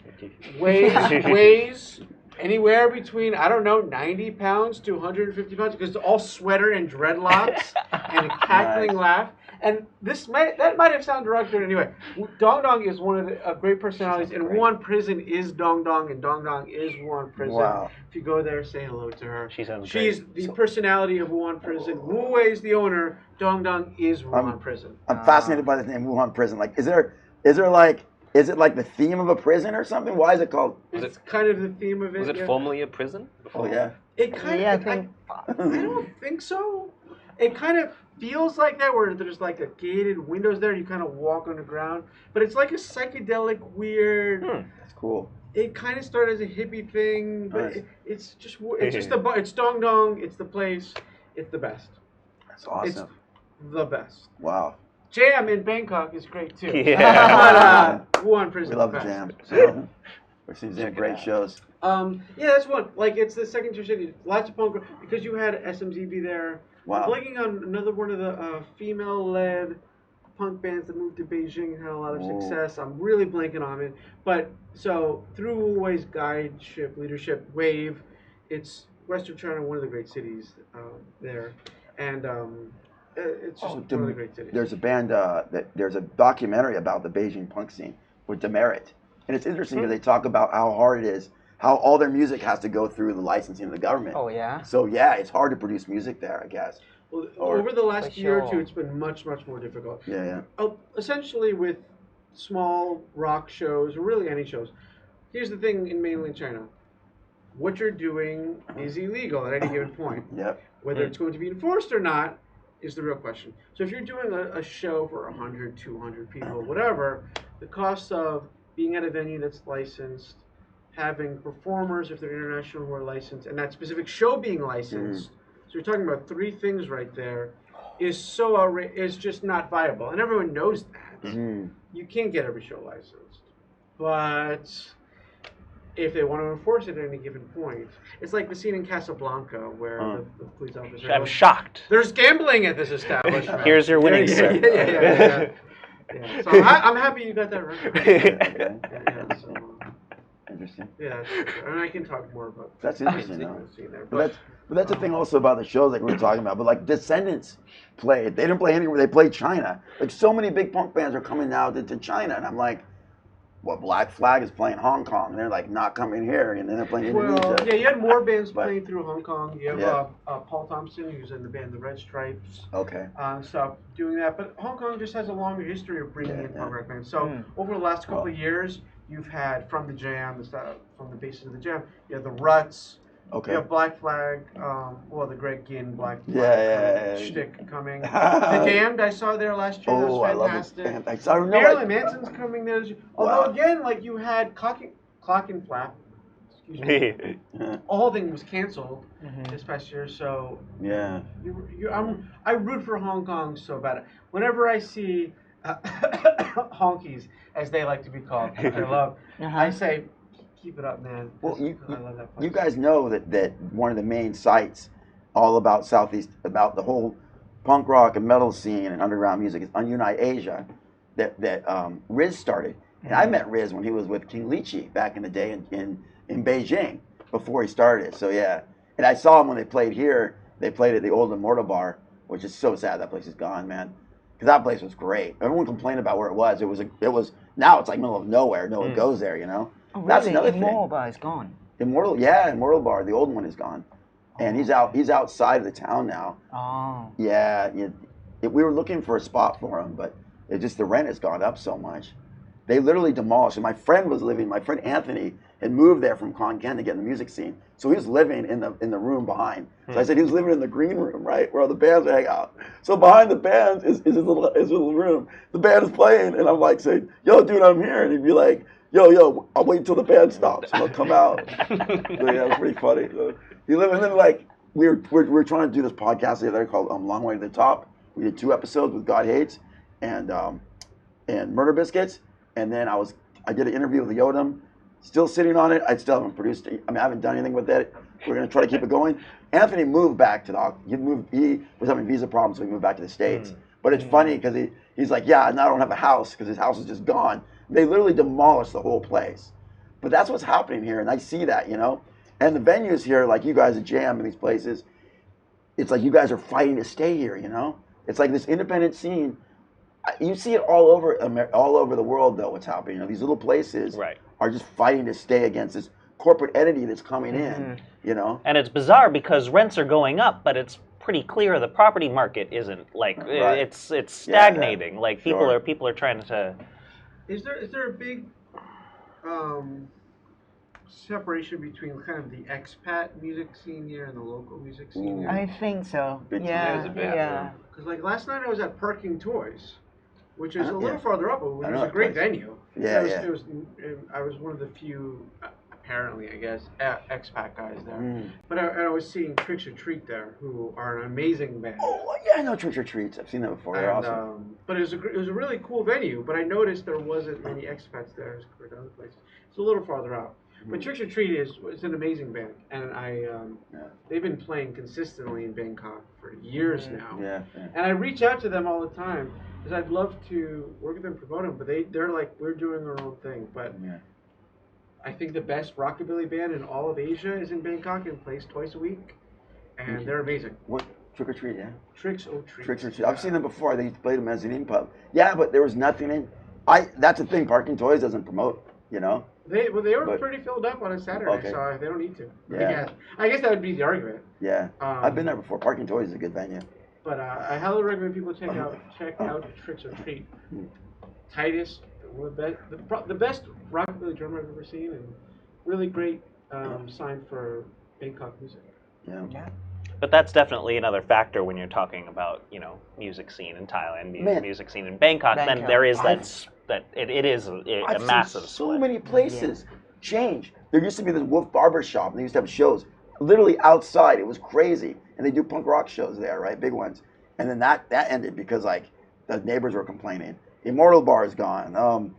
It's just so many places. They used to Bangkok Hollywood Awards. They used to rent that out for all the big shows. Now that's gone. When Judge came, they played at Brownstone because Yost used to rent that out with Agnostic Front when they were here. They played Bangkok Awards. They do big metal shows there, and a lot of the death metal guys do those, but which is more popular anyways. They bring in more people, I think. So death metal's huge over here. Big scene. Was rent a factor when you moved from Edinburgh to Glasgow? No, I just stay in Glasgow from the start, and then I shipped to the Netherlands, Utrecht. Yeah, 10 minutes from Amsterdam. When I was in Wales, Wales? No, go on. No, this past year I went to the world's biggest Elvis festival in Wales. We're not talking about Elvis. But when I was in Wales, I did the overcast weather and stuff. Something that I want to be focusing on a lot for 2020 is mental health issues and stuff. And in Wales, I found the overcast weather and stuff to be so negative for mental health things. Is that something you observed a lot? I would love to hear your insight about that. It's a lot because I actually from the first year and the second years I really enjoying it. Dark and gloomy. It's just so I've always liked that about San Francisco. Yeah, you can just you can just do design lighting in your place. But apparently when in daily life, when you're just going out to do groceries or something, just it's bleak. Yeah, even in summer, it's bleak. Just have the government start subsidizing hydroponic lamps, solar lamps. Yeah, exactly. And then just they just please take a vitamin A or something. Just grow a tomato or something. I don't know. The Brits have this thing about the weather is so depressing. That's when they come over here. They love it here. They're like, Thailand, especially Pattaya, right? That's cool of those guys. The old guys, the big fat. There's that song, "Mad Dogs and Englishmen Go Out in the Midday Sun." yeah, exactly. That's it. Mad Dogs and Englishmen. That's great. But it's really nice. I like it. But I mean, just when. It's been 5 years and it's doing me head in. Yeah, sure. Really hard. Just there's a war in my head all the time. Just it hit me instantly. Wow. Yeah. I don't know. Did you feel that though the music scene there? Did you feel people were very responsive to what you're doing? Okay. Oh yeah. Music scene there is amazing. Okay. All I can say, just in Glasgow especially, compared to London. In London, how was London? I heard London's good, but people are quite cool. Too cool. Too cool. Okay. Just too cool for too school. cool, yeah, too cool for school, yeah. Some place because I went to field day. Okay, the day that got stabbing incident at the London Bridge. I think I heard it. I'm at the gigs. I'm at the festival. Yeah, just got FX Twin, sort of FX Twin Slow Drive, Flying Lotus, Actress, something like that. Electronic music. Okay. Sort of and. So now you're worrying if festival police security is going to get upgraded to, this is the big event that Scotland Yard needs to. Not really. Not at not all? really. It wasn't that big. It wasn't that big that the. It wasn't the truck thing was a lot worse, right? The truck thing is a lot worse. But that one, it's just the subway is closed. All the public transportation is suspended. Everything just and then smash it, hammering. Just I want to go home, and then I had to walk 2 hours and a half back. Wow. Okay. Yeah, from the festival. Oh, so you do a lot of big festivals and stuff? No. Just No? like I'm just an audience, just like seeing around. I just do a little gigs, but I mean. Okay. Have you been playing a lot when you were in Europe? Yeah. Been playing a lot. More like the electronic sort of Yeah, stuff? electronic. Yeah, sort of like the stuff that I sort of I don't know, just techno. Okay. Like, but not. I would say it's not that cheesy techno, but yeah, I'm touring around with That's that cool. set, and I've been to play at the Article, the venue, just like the one that Dinosaur Jr. used to play or something. Just like it's really cool sound system, and really it's like Right. yeah, it's great because at that time I cannot form a band. Because it's just like okay, I need to. Yeah. Work That's on actually a my good own. part for the genre that you can Yeah. pick up your own equipment and really start Yeah. working it. It's Exactly. I met like a heavy metal duo once that was just like drums, guitar, and they were both like doing vocals, like screaming at the top of their lungs. But other than that, like had to form a band with like few members or just one. It's not. It's really tough. It's Yeah. insane. Like you can. Yeah. Pick up people along as you go, like featuring,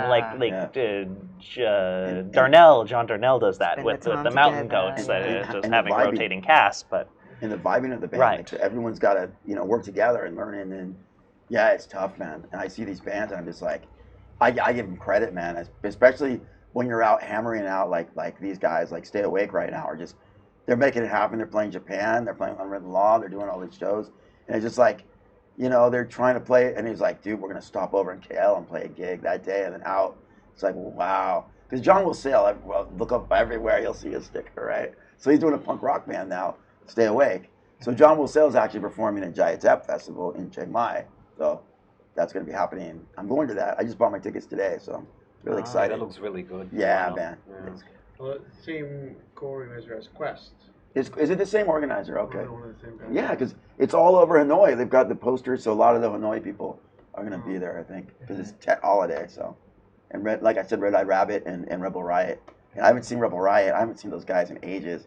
It was interesting because Total Chaos played there, and then Murder Biscuits played, and I wasn't there for it. But my friend Tony goes, "Send me some stuff," and he says, "What can you do with this?" And I did this whole write-up, and then he posted it, and I got it posted on Unite Asia. So it was like my writing posted on Unite Asia. I was like, boom, So it's been tough, man, because like being a writer here, I've been working with different companies and working with the Plumber Bangkok and working with Asia Live 365, but and I haven't been writing a lot. I mean, I've been doing so much traveling and seeing so much, and I want to get out there and write more. So I'm sort of working on my own book right now about my experience in Hollywood and music and the other side of it. You need that, right? You need it, and that's what I love about it. Like, there's a musician, and then there's the other side, the promoter, and there's the writer. The journalist. I mean, journalists are always like, oh, they're gonna poo-poo on something, right? But it was interesting. We were talking about this other night. I was talking with Paul about it. And he said, I was talking about the show. No, sorry. I was talking to Oogie last night about this. They played the God Hates show. And he said, yeah, my friend did a write-up for it. And instead of doing like your usual, he did this great write-up where he wrote about the show, like this was cool to see these guys, not just, Judge didn't just come out. Because you'll see bands that they'll get back together, they'll travel around, right? This. And then they're like, you just go you're faking it. You're just doing it just to be out there. You're not still the same band as you were. Whereas they were there on time, and that's what he wrote about. He also wrote about God Hates. And this is you mentioned something like that. And it was on a pretty big publication that he got on. Ned Kelly did that. And so, it's good to see stuff like that. And the bands that do come here, they feel appreciated, But it's a whole nother world, right? It's so weird. When I did the interview with God Hates, in one of the mentions, they said, is there, Manu, one of the guitarists said, is there a punk scene in Thailand? No one knows, right? So I'd love to see though, my friend Alex is doing a compilation. Here, some of the best nights here at Jam. Oh, dude, amazing nights, low fat. I mean, Dead Town Trash. I mean, all the history is just everywhere, right? It's awesome, and it's great to see people like that supporting that, because it's not easy, and then it's tough because it's just, you come support your local scene, or it's not, or there will be no scene to support. So You can talk a lot about that. Just like music scene in Thailand is quite. I don't want to say it's quite a shamble, but I mean it's a bit like that, because for me, because I work in both like pop music scene, and then on the other like just electronic, like, and then getting into noise at a third. Yeah, I can see like the both world going on. So it's just like music in Bangkok. I would say in Bangkok, just like for the majority, should be like a bit fashion-ish. Fashion-ish. Yeah, basically. It's become it's well integrated already. Just like because you can see like the hips. I don't want to say hipster scene, but I mean just like because but sort of like cool thing. Right. Yeah, it's going on with fashion, design. When you catch the ear of the high-so and high-so, I just Right, I see what you're saying. Yeah. Yeah, and people and people just like love that stuff, and then they never break out of their boundary or something, because you can see like great musician in Thailand, just like you can going to the jazz club or something. Whoa! Oh yeah, it's a capital for jazz. Yeah, amazing. The jazz I hear is amazing. Yeah, but no one composing their own tune here. They have some, but not like all of them like try to like The problem is the bands that have been around, especially in the punk scene, they play the same sets. There's a few bands out there that are like Lil Fats creating a couple new albums. There's a few other bands, but a lot of them have been doing the same songs, and it's like you go see them once, you're like, And I don't blame the bands, but but. And there's the just drifting onto there's the Thailand National Jazz Conference that's at Chula. Which university is that? Silapakon. Okay. Silapakon and Mahidol. Maybe they're just Mahidol. Yeah. That it ends up being sort of like an informal battle of bands. I say informal because they don't like award a prize, but it's very formal. Like they're dressed to the nines. They invite as many people as they can and bring it. I'm wondering like at what point when live mixing will start reaching into jazz as like how popular lo-fi beats are. That it's basically just jazz with the drum line and then the second drum machine drum line with stopping and scratching it back and forth. Like I'm wondering when jazz, like formal jazz orchestras and quartets will add a looper, a DJ. Oh, okay. Interesting. I think in modern music, like sort of ECM, you know this label, from Germany, ECM, just like There was a big thing in the '90s. They were mixing like a lot of like. There was a couple rap songs. Well, yeah, doo-wop, one of the last Miles Davis albums. But in Bangkok, you have Mario Train, who you have a lot of really talented jazz guys. I have a DJ live instrument project called Funky Teppanyaki. He's come and jammed with us, so it's happening around. And a lot of it comes from that sort of like '90s hip hop stuff with Q-Tip. I think this day Bangkok music in this day gonna change soon because people it's exposed to like people exposed to like synthesizer, all the just like weirdo stuff, and then just like find. But see, like with jazz traditionally, it's less about the composition and more about the interpretation and the interplay. Right. So which means that when you're dealing with loops, you're dealing with one less component that's malleable and you can interplay with. You don't think that's more malleable if you can take like one section, one movement that someone's done in their solo, and take a chunk of it, like isolate it, and then like for a little while, and then put it back down and like take another chunk. That seems like more malleable to me than in some ways, but once you say isolate, right, then you're automatically, a lot of like, this goes into like DJ technique and theory and stuff. Like I really love, what's called the around the world technique of Grandmaster Flash, where you're taking one 4-bar, 8-bar loop and you're bringing it around to both sides and bringing it back and forth. So there's still a breathing element, so it's not just a loop, a pure loop on pure repeat. But if you have it and you're still interacting, it's still possible. I mean, in some ways, I see what you're saying, because once you can electronically manipulate, you do have as much room as anything in order to change things, but you still want the live reaction in interaction. Once you said isolate, you're automatically saying there's a disconnect from that. Okay. I don't know. But there's certainly room for it. And but it's, you know, like a lot of jazz guys are traditional guys. When people think jazz, you're thinking that. So rules, exactly, everything. Yeah, exactly. And that sort of looking back aspect happens from, I mean, even if you look at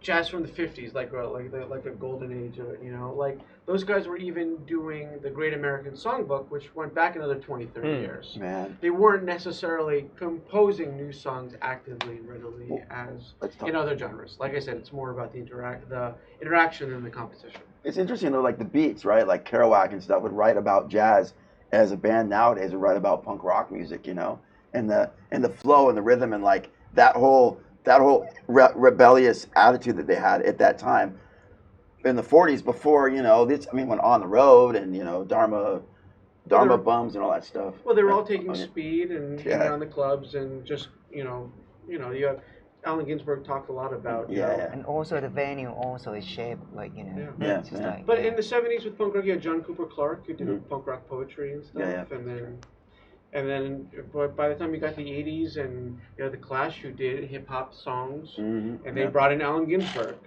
On Combat Rock. He's on there doing a great album. Spoken track. Such a great album. People like look down on that. They're like, oh, it's not punk rock, but it's like, come on, Rock the Cosmos. It's not my favorite. Yeah. It's a great album. And then, you know, Straight to Hell. I mean, it's a great album. It's different. It's good to see bands branch out. You know, that's what I like to see. It gets so stagnant. Should I go now? Oh, come on, you know, these are classics. So, yeah. So yeah, there's, I don't know, electronics and jazz and stuff. There's certainly room for it. They're just like, you know, crossing around all the time. Just like, you know, in this modern day, I think it's gonna be more diverse. But it's like interesting. Like you talked about doing music that can almost be listened to in the background. Is that what you said? Yeah, something like that.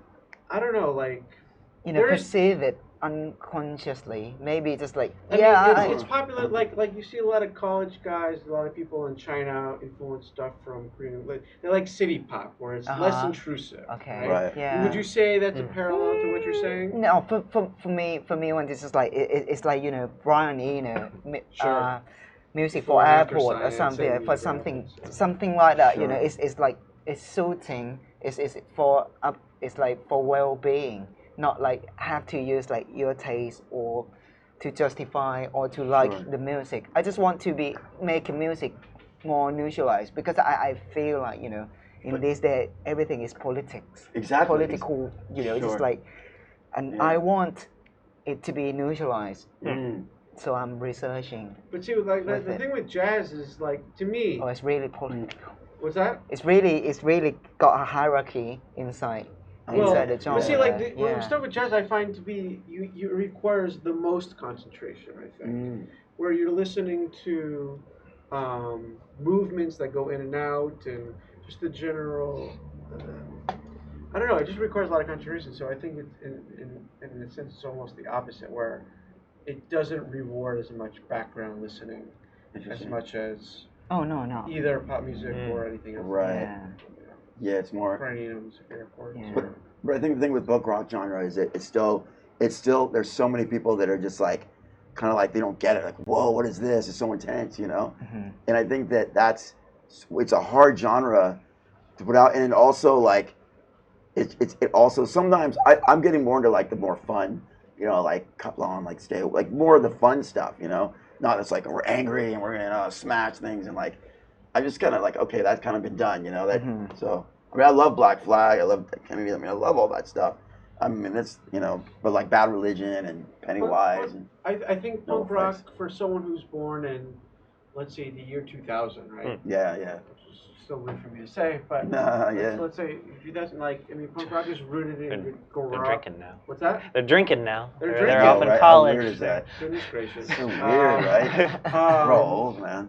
Like, punk rock is kind of rooted in guitar rock, right? If you're born in 2000, what does the guitar mean to you as much as even someone, I was born in 1984, which it was still pretty relevant, but not completely.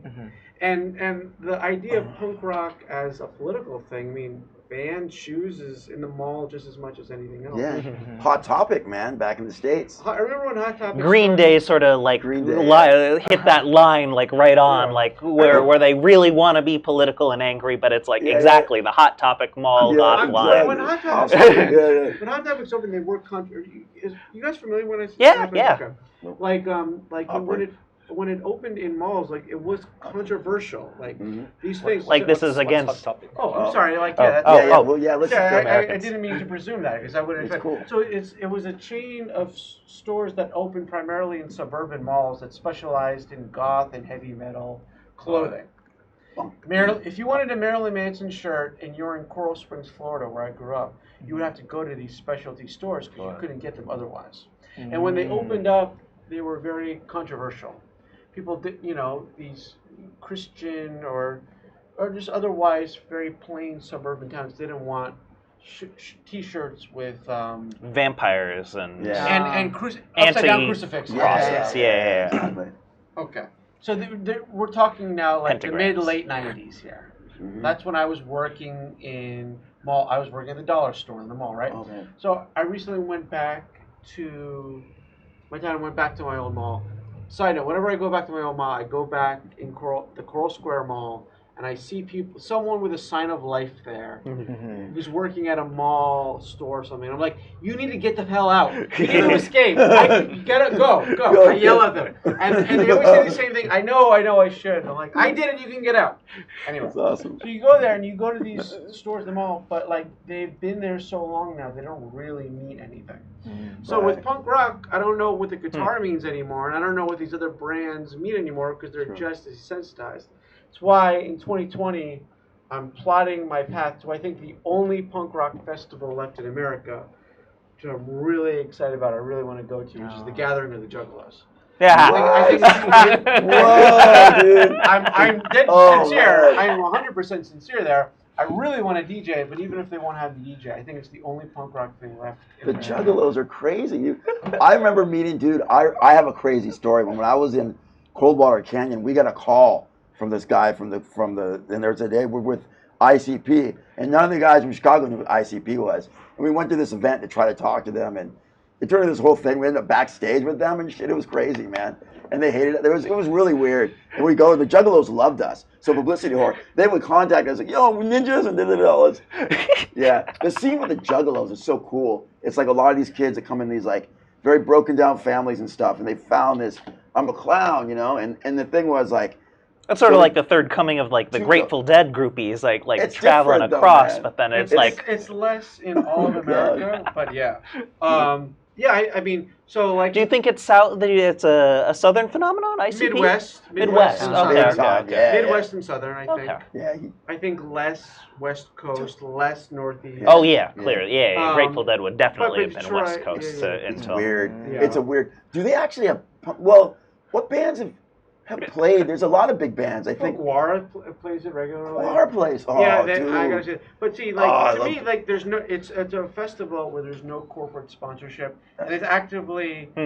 Well, the FBI declared this gang. But like, it's actively. What I guess. So in 2019, I keep messing up my year. 2019 in January, I did one project. And it documented a lot of this.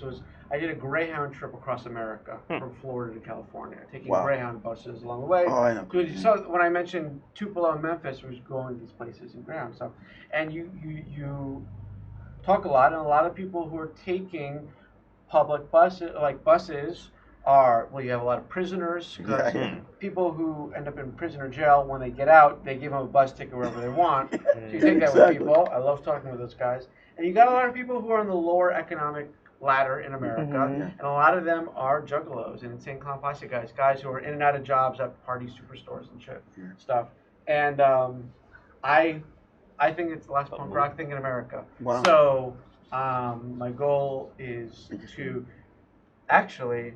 London, Ontario is having Canada's biggest Elvis festival in late July, where I think it looks like I'm going to be a judge at the Forest City Elvis Festival the next weekend in Ohio. So I'm actually reading a book about Cleveland right before we did this podcast. In rural Ohio is the Gathering of the Juggalos, the Insane Clown Posse Festival. Wow. My goal is to be attending that. I really want to DJ it. That could be I've pretty reached out nuts. to them. Anyone knows any higher up juggalos? Dude, I used to know Hatchet Records. I haven't talked to those guys. That's funny because we went to a lot of their shows. Body Count was doing shows with some of the Hatchet guys, so we'd end up there, and it was I have a weird relationship with those guys. We run around with this publicity whore sign. It's sort of weird. Like we had this sign called publicity whore, right? I mean, it was like this girl and like kind of seductive, but it was like a cartoon girl, like a Japanese. And it was so funny. And we run around the shows and get all these pictures with it. Some people be like, some people be like, yeah, that's cool. And some people like disgusted by it, you know? Out of the jungle while they're wearing face paint, this these wasn't just a juggalos? juggalo. This was all around Hollywood I did this. And then we'd also go to like porn shows and stuff. People thought we were a porn. It was a weird time. This is like 2002. Well, with a name like 2003. Publicity Whore, like, come on. I didn't like, start the do name. double it. I just met this guy. I just wanted to go and, you know. I like the double entendre there. I just wanted to be a journalist, I guess. I don't know. I don't know how to break into journalism. How do you break into journalism? But I ended up at like Ozfest and Warped Tour and all this crazy stuff.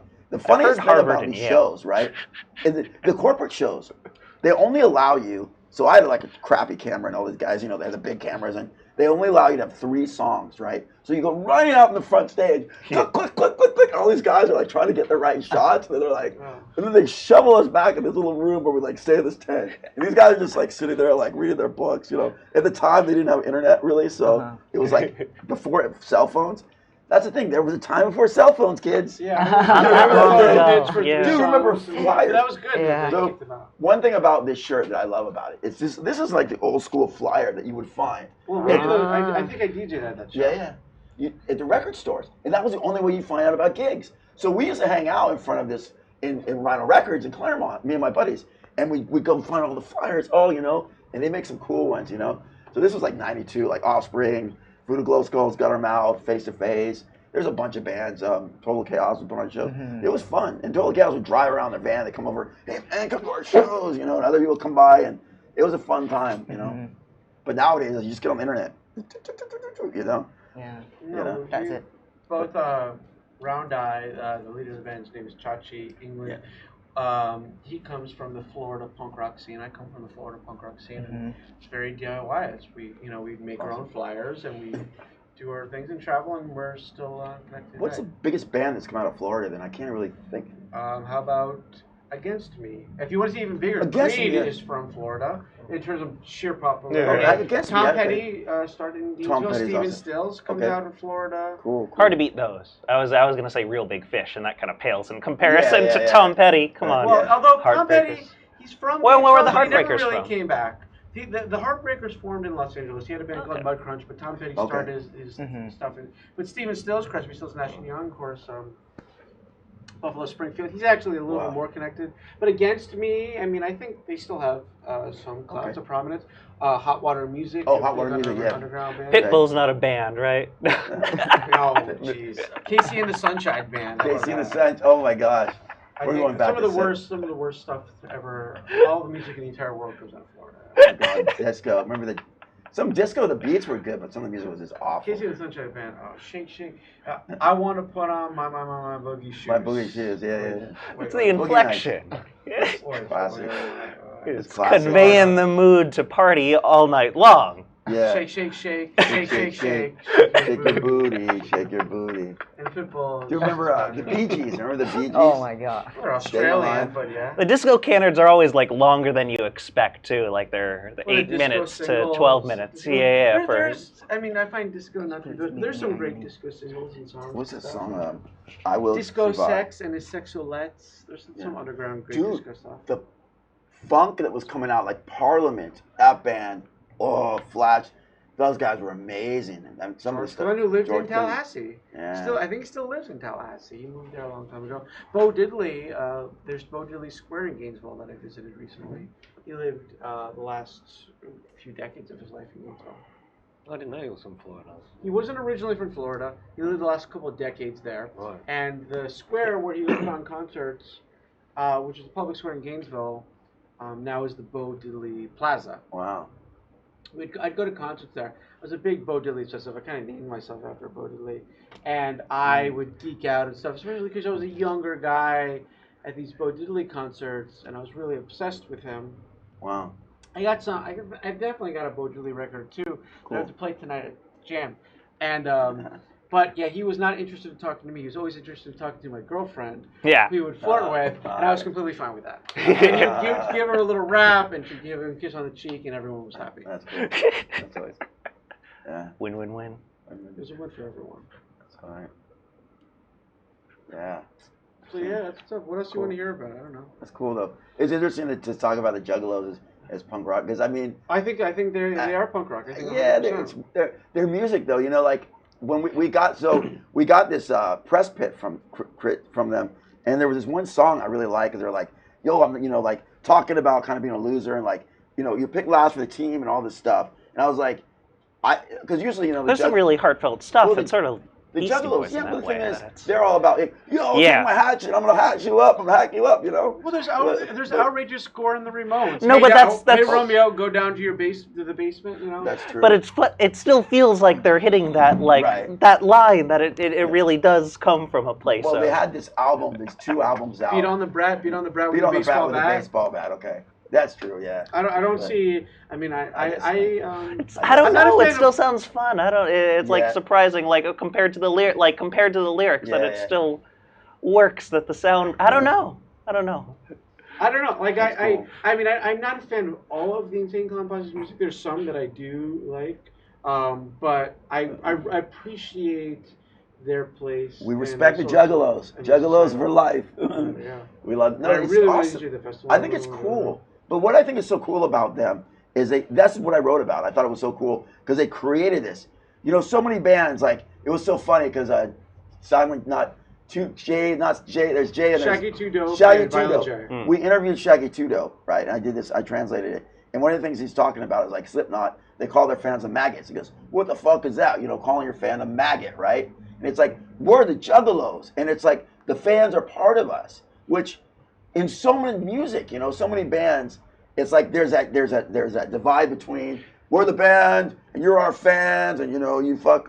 Some of the bands are cool. Some of the bands are kind of like, oh, we're rock stars. You know what I mean? So, but the cordon, the fences they put up that literally separate the stage. They did that at HRC. Yeah. At Hanoi Rock City when S.A. Dhyan played. I was right there on the barrier. That dude was huge. Well, you know the story, right? He tried to set up his wife. Everyone was like, we're not going to that show, are you? And I'd post something about it and would be like, you know what he did, right? And I'm like, yeah, but they're coming to fucking Hanoi. They couldn't play Malaysia. They're going to be in Hanoi, so, I've always said, like, in terms of countercultural punk rock things, and I said this even before he was president, like, I don't think Kanye West ever said anything that Donald Trump wouldn't endorse. God. Mm. And what I said, by that I mean it's all about, material success and really, like, just having a sort of self-confidence that I find to be, I'll just skip over it a lot and say less interesting. Right. Yeah. Whereas there's a materialism that does go out throughout hip hop, but I liked it when it was very countercultural and aspirational. Oh. So, for example, if Jay-Z's talking about a high-end liquor or driving a Maserati or whatever, that's one thing. The Sugar Hill Gang also, they said something very similar, and they could be conflated. The Sugar Hill Gang talked about driving around a gold-plated Cadillac. Caddies. So in some ways it sounds, caddies. But in some ways it sounds exactly the same. Caddies but a gold-plated Cadillac, like with actual gold doors, like gold metal, that's aspirational and fantasy. Whereas driving a Maserati, I think they actually, you can't actually drive a Maserati. The garage. When Run DMC talks about wearing shell-toed Adidas without shoelaces, when Adidas is not a popular shoe, that's much more interesting than me to me than talking about your Air Force One Nikes, Right. which yeah, are for expensive and nice. So Yeah, it's sure. it's stuff that is countercultural. What I like about music is it sets up a different cultural landscape. Mhm. And one thing Oh, about completely. the That's insane, why I almost feel like Kanye West ICP is doesn't. really cute. Like shock value is completely gone Exactly. after your But they are- satanic panic of metal, and then like all gangster rap panic, and that Right, like shock values Yeah, is. yeah, sure. But I think they're one of the few things that actually does derive shock value. That's true. It's true. I think they really do, and I think they get that because they don't fit into the hip hop community. They don't Yeah, fit it's into true. the metal community. That's They true. don't fit into the punk rock community. It's true. The FBI considers them a gang. So I find it even like the music literati doesn't consider them interesting. So I appreciate the counterculture. But they aspect also of it. communicate with their Underrated. fans. When I went to see them at the Key Club in Hollywood, like when we went to that show, they were literally just talking. And then before, we ended up backstage with them, and they're doing their whole speech. They didn't know who we were, man. And like, okay, and my friend Craig, like I'm kind of the wild guy. Craig's like the more like business suit. Okay, Josh, get over here and let's get the photo. You know, we'd always do that. We got a photo with them. And then we went like Band of the Week, ICP, and we did this whole interview and stuff. So that was way back when. But yeah, you know, I find like a lot of their supporting acts are good. I don't know if Body Count's playing because they're doing a lot of shows now. They're playing Hellfest. We did a show with them in 2004, back in the day when they were playing there, and then like the album just went, their new stuff just went like skyrocketed, and now they're playing. They're headlining one of the biggest metal festivals. So it's up to them. It's awesome. You know, I mean, Ice-T's he's a charger. That guy's doing everything. I was watching TV the other day, and there's like this, I forget what, In Cold Blood. It was like all about like. And they talk about Florida. In Cold Blood is Truman Capote, But there was, I think it was a show. Anyways, it was a show. It was like one of those real shows. SVU. Real. Forever. It was on AXN. It was about like real murders and stuff. And it was a story about this biker that was murdered in Florida. It was a whole story. And Ice-T's narrating. Sounds like Yo, fun. man, you know, it's Ice-T's narrating and stuff. It was good. I'm like watching TV. What's on? I go, oh, Ice-T's gonna be on. I gotta watch this. He made Surviving the Game, which is an underrated movie, man. Back in the day, that's a good one. Where he plays like a homeless guy, and these guys kidnap him. These hunters kidnap him, and he thinks he's gonna work with them, and they're really hunting him, man. Fuck, that's a great little action movie. He also did New Jack City. Well, that's the classic one. New Jack City was a good movie. Yeah. That also featured Chris Rock, and the guy from Breakfast Club was Judd Nelson. I hung out with Judd Nelson at the Rainbow Room. You know, the Rainbow Room was a trippy place, man. That was cool. You know. I've always wondered, what's the etiquette? So you see someone you know, like, not walking down the street, like, at a bar. Like, they're going to see the same band as you are. It's like, oh, you like the band. And it's like, how much can you, like, bother someone, like, in that sort of, like, parasocial relationship? Like, you see someone that's famous, but not too famous. Oh, right. I know what you're saying. Yeah. It's funny because, like, when I was doing what I was doing, you know, I walk up to Lemmy and I just said, hey, how are you? And I was just talking to him normal, you know. He was a nice guy, just like, hey, you know, we're doing your album. Can you get a photo? And then it was great because he took the sign and instead of saying publicity, he covered up publicity and just said whore on it. We posted that on the site, man. But you know, most of the bands, some of the bands could be a bit like, oh, you know, but like a lot of the actors, a lot of the people there, they're usually pretty cool. The funniest thing though, man, I was just thinking about this. I was working on the AV. We're talking about movies. I worked on The Terminal, actually. I met Tom Hanks. I worked on that. And Steven Spielberg was like walking around the set. Because when you're on the set, you're like this. You're like, you know, you got to be cool, right? You got to be like, and Leonardo's standing right in front of me. Martin Scorsese's his chair is right there. It's like, you don't go like, you'll sit in a chair. I mean, you don't see what happens. Well, that's on set. That's working. It's different. It's so weird, though. It's so weird because it's just like, you're like, and you know, you can't say anything. You're looking at your friend going, okay, go. And then we're like joking around on the set. Don't want to throw anybody off. You don't want to be like, yeah, exactly. You know, they tell you, do not talk to stars. Like, you know, when you're doing all the extra work. It was funny, man. Hollywood's a weird, everyone's somebody, but they're nobody. You learn that too. You meet people like, oh yeah, I'm a model, I'm this, I'm that, you know? And it's just like, oh. And the funny thing is, Craig would tell me stories like he'd get these guys involved. And then like we met a playmate from Kimberly Stanfield. Oh. So we were working with her, and he'd go out to events with her because he's like this hot girl and take her. You know, they wasn't dating her or anything; we was friends. And like some guys couldn't handle it, the porn stars, they just go googling with the girls, and it's just like, if you're cool with them, they're cool with you. Right. I even did a show, so Craig calls me, and he's like, Josh, vibes, feel the vibe I immediately. have this event with these playmates. Can you come help me out in this fucking porn event?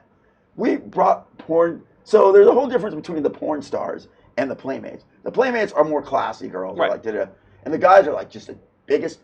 I mean, like these guys can't get a lay, These are the kind of guys that like just they're completely socially inept, right? I mean, they're walking around going, "Oh, is that you?" And stuff. And I'm going, "Hey, you can't film here." And I'm like being the guy and like hanging out with these girls and like getting photos with them. But and it's so funny. They're like, "Are you a porn star?" They go, "No, I'm a playmate." And they're like turned off by it. It's like, unless sorry to be graphic, but like they love that, like dirty, like. But that world is so weird, man. Like it's not what you think it is, It's almost like it became like Hollywood for a while, and all the big Hollywood guys, like all the big promoters and stuff, were starting to use porn stars in their events and stuff. So it became more mainstream, and now, it's like that was in that day. That's what the internet was all for. Internet was for porn back in the day. There was no social marketing. There was none of that stuff. And what we were doing was such different than anyone else. Everyone's like, "You're on the internet. You don't have a magazine?" And we're talking about making a magazine. And this guy says, "That's the last thing you want to do." And what happened? That's the weirdest thing, man. We're sitting on this, right? On this gold. And then like I left, it all fell apart, Which I'll tell you what, though, I made the best move I ever made in my life. Because moving out of America and like, your stories and just traveling and meeting these people, it's like, you can't explain it. You change in so many ways, So many people are stagnant. And that's what I find. I mean, people that I went to school with that I never talked to for ages are checking me online. I contacted this girl I went to school with in elementary school. And she was in like that cool group. I was like one of the weirdo fucking punk rocker, theater guy, whatever, right? Totally different group. And she contacts me and she goes, like, "Duh-duh-duh." And I go, thanks for the like. She goes, "Oh, I'm following on Facebook." I'm like, "Wait, what?" I'm like, "Whoa, wait a minute, what?" So it's so weird, that turnaround, You're on the best-selling show. You're like, you don't realize it, like with social media, it's like, like you're fascinating to someone. It's like, but like all of our lives, I mean, where we're from, back home and stuff, and you think about what you've gone through here, and like you can't explain it. You go home and you just go like, this guy he's talking stories about going to the mall and seeing, right? You see the same dude doing the same thing, and you just go like, "Dude, I'm in Asia right now, DJing. I'm going to shows. I'm meeting these people. I'm like traveling, having the time of my life, So, we'd be lucky for that." And your story then? Are you a musician or? Nah, man. I'm actually sort of looking for a band. I was hanging out at Brownstone just because I was. Okay, cool. Yeah. I love listening to Tommy rehearse and shit, and like Mike and Tommy do electronic. Like when they do noise, they generally work together. So going to their place, like just like that's. To me, it's really aspirational for me. Like at this point, like I feel like I'm getting like closer to being like a writer more than a musician at this point. While we're hosting this and doing interviews, but coming from San Francisco, it seems like it ought to be like the music scene, but because like every place is a bar, and like it's not like the South where you let kids into a bar all the time. Like if they're a family friend, everybody knows everybody in the neighborhood. Right. That it's like you're carded, and like everybody's looking for any excuse, like in a rent-controlled city, to get you the hell out. Like it's cutthroat. It's surprisingly cutthroat. That's what I've heard, yeah. So I feel like I didn't end up getting like the. I always feel like you got to start young, but I want to go around the table. When did you? What age? When did you start? Music. Yeah. It's university back at that time, because I mean my background is like I'm quite like sort of gamer when I was young. Sort of. Same. Yeah, sort of offline game, sort of Japanese game Rockman or something. So I grew up with that sound, that sort of like composition, just like Gladius. That the 8-bit turns into techno. Yeah. What was your first band? Or The first band, what did you play? Kinetics, yeah. Oh, Kinetics, yeah. It's my first band. So it's sort of like post-rock, not post-rock, like prog rock a little bit. Okay. Yeah. So it's just like got like some sort of like progression. But I mean, just like I try to simplify all of the technical term into like something that listenable and people can dance along. I find it fascinating because I think about bands and like writing songs. It's got to be so tough because like you come up with something original. I mean, I had a silly. I played music for a little bit when I was a kid and I quit. I don't know why, but then I got into punk rock later and I never really. I tried to pick up a guitar or bass, but never got that into it. Just didn't take. It's so much. You have to have so much dedication to that, And I watched this great documentary about these girl rock band on Netflix. And that's what they're talking about. It was really interesting. But yeah, just writing a new song, writing something original, right? I mean, it's like you got to come up with an idea. Okay, this is the song. It's composition. These are the parts. Because I write as well, and I've written a few songs and poems, and I do a lot of. Right now, I haven't really done. I'm kind of writing. I'm working on this more ideas in my head about this book I want to write. And that's what I want to get my stories out there, I think. I hear sometimes it can be a eureka moment, that it can be a collaborative process. Yeah. Like when you're just around people, then like it's sort of that the lyrics flow from themselves. Like you feel the mood of the song, and then like of course this is what goes to that. That's it. Like you can either tell a personal story, or you can just like read around the room what's happening, or just find some lyrics that go well. But it's like words that sound well, like sound that match the sound the band is playing, and you don't necessarily have to be all singer-songwriter. The weirdest genre of music is like death metal, because I'm like, what in the world are these guys saying? There's lyrics to the songs, but like it's interesting. It's like at first I couldn't really get into it. Now I'm like, okay. I mean, there's some really good bands out there that are playing music, but they're all, like it's like, what are you saying? That's why I like thrash more. But I do like that's more things by punk and thrash, but yeah, like DRI and stuff like that. I love that. Municipal Waste. A lot of bands that kind of crossed over. Yeah. 'Cause, the metal thing in the '80s. It was getting all glammy, and I was like, so they're like, then it was like thrash, and then like Exodus, and Megadeth, and then Metallica got really big at the time. So yeah, it's an interesting time. That was an interesting time for sure. Before the internet, man, there was a life before the internet. I remember 13 channels on the TV, man. Click, click, click, click. What's on? And I remember MTV back in the day. Headbangers Ball was the best thing ever. You can still watch those videos, but YouTube is amazing. Because you can find everything on it. It's amazing, man. Like, I'm addicted like everyone else. It's like, I gotta watch my TV, right? I'm starting to feel like I'm getting stuck in a rut that they changed it somehow, changed the algorithm that it's like it's starting to show you reruns and repeats. There's so much though. There's so much. I'm always surprised that it doesn't just throw more at you. That it's like it's starting to get defined by the keywords that are that it knows you already like, instead of like, well, this is something that like everybody likes. Here's something that 50% of people like. Exactly. There's such specialized content, and the amount of it for specialized content. Sure. You just gotta be careful with this stuff. Yeah? I do worry about the fact that there isn't moderation or curation done by a person, that it all has to go through like 3 different automated steps, and like same thing for content claiming.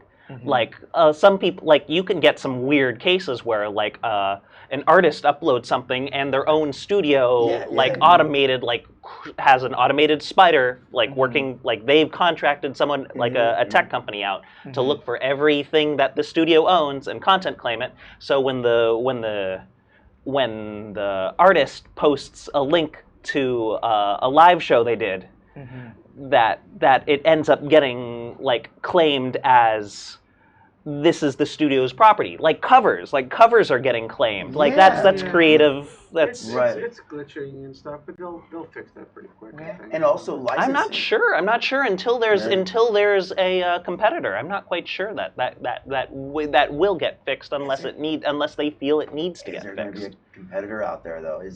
That's YouTube's been around for so long. I mean, look what was MySpace and then was Facebook, right? Well, they certainly feel like they have to adapt, like in the face of Spotify. Yes, boss. And the algorithm's just getting better. I love Spotify. Yeah, Spotify is amazing. But there's the algorithm in Spotify, and there's also the personal aspect of like curating a playlist that you can actually send someone. And like, I'm not that familiar. I mean, I'm just learning because I used to download, and I got so tired of using these terrible MP3 download things, and now it's like I'll do Spotify, and I pay for the account, and I feel like, well, I'm at least supporting, I know the bands don't make much on Spotify. Pennies, fractions of pennies on each play. It's really friends, rough. If they're there, I download. I always wonder how much like the benefit of radio would have been to. Sorry to cut short. I can't. I think we'll just wrap it up as well. Okay. Thanks a lot for, Sorry for the abrupt end. That's good. where can people find you, JB? Gosh, nowadays, my email, Facebook, J. Hiram Banks. I'm working on shows in Hanoi at the moment, so I'm promoting there. Look for my shows in Hanoi. I'm working on a book right now, kind of. I'm not really in a group anymore. I've done a lot of groups, and I just left the last one. So I'm in Hanoi. J. Hiram Banks Joshua Hiram Banks. You can find me on Facebook. That's really where I'm at. No Twitter account. What's the best You way can to find find you? me on Facebook and YouTube at Funky Gear, FUNKYGER, FUNKYGER, or Art Gear, which is probably it's the bigger one. I don't think it is. ARTGER. Facebook at Brian Offenther, and I don't know, just stop me on the street. Say hi. Exactly. Find me at the Jam tonight. Jam. Take center stage. Come to the Jam. Okay, sure. While you plug. Yeah, exactly. And so you can find me on Facebook, Instagram, also just like type my name, Jin Matutamtada. It's gonna type, and I'm working on a new band of mine. So In Bangkok? in Bangkok. Is there a name for it? Oh no, not yet. So it's just like we're working on the concept album. So we got like 4 songs. Okay. We did like 4 songs now. So sort of like Joy Division inspired, plus with the modern groovy music, because I want to make music again, and then just like for not for the mass, but I mean just like something that I love. I don't know. I just want to communicate with audience, and then something that I love. That is the concept of this band. So yeah. All right. Thanks a lot. Thanks a lot. Thanks, Jam. Yeah. Thank you guys. Yo. Yeah. See you later. Thanks, guys.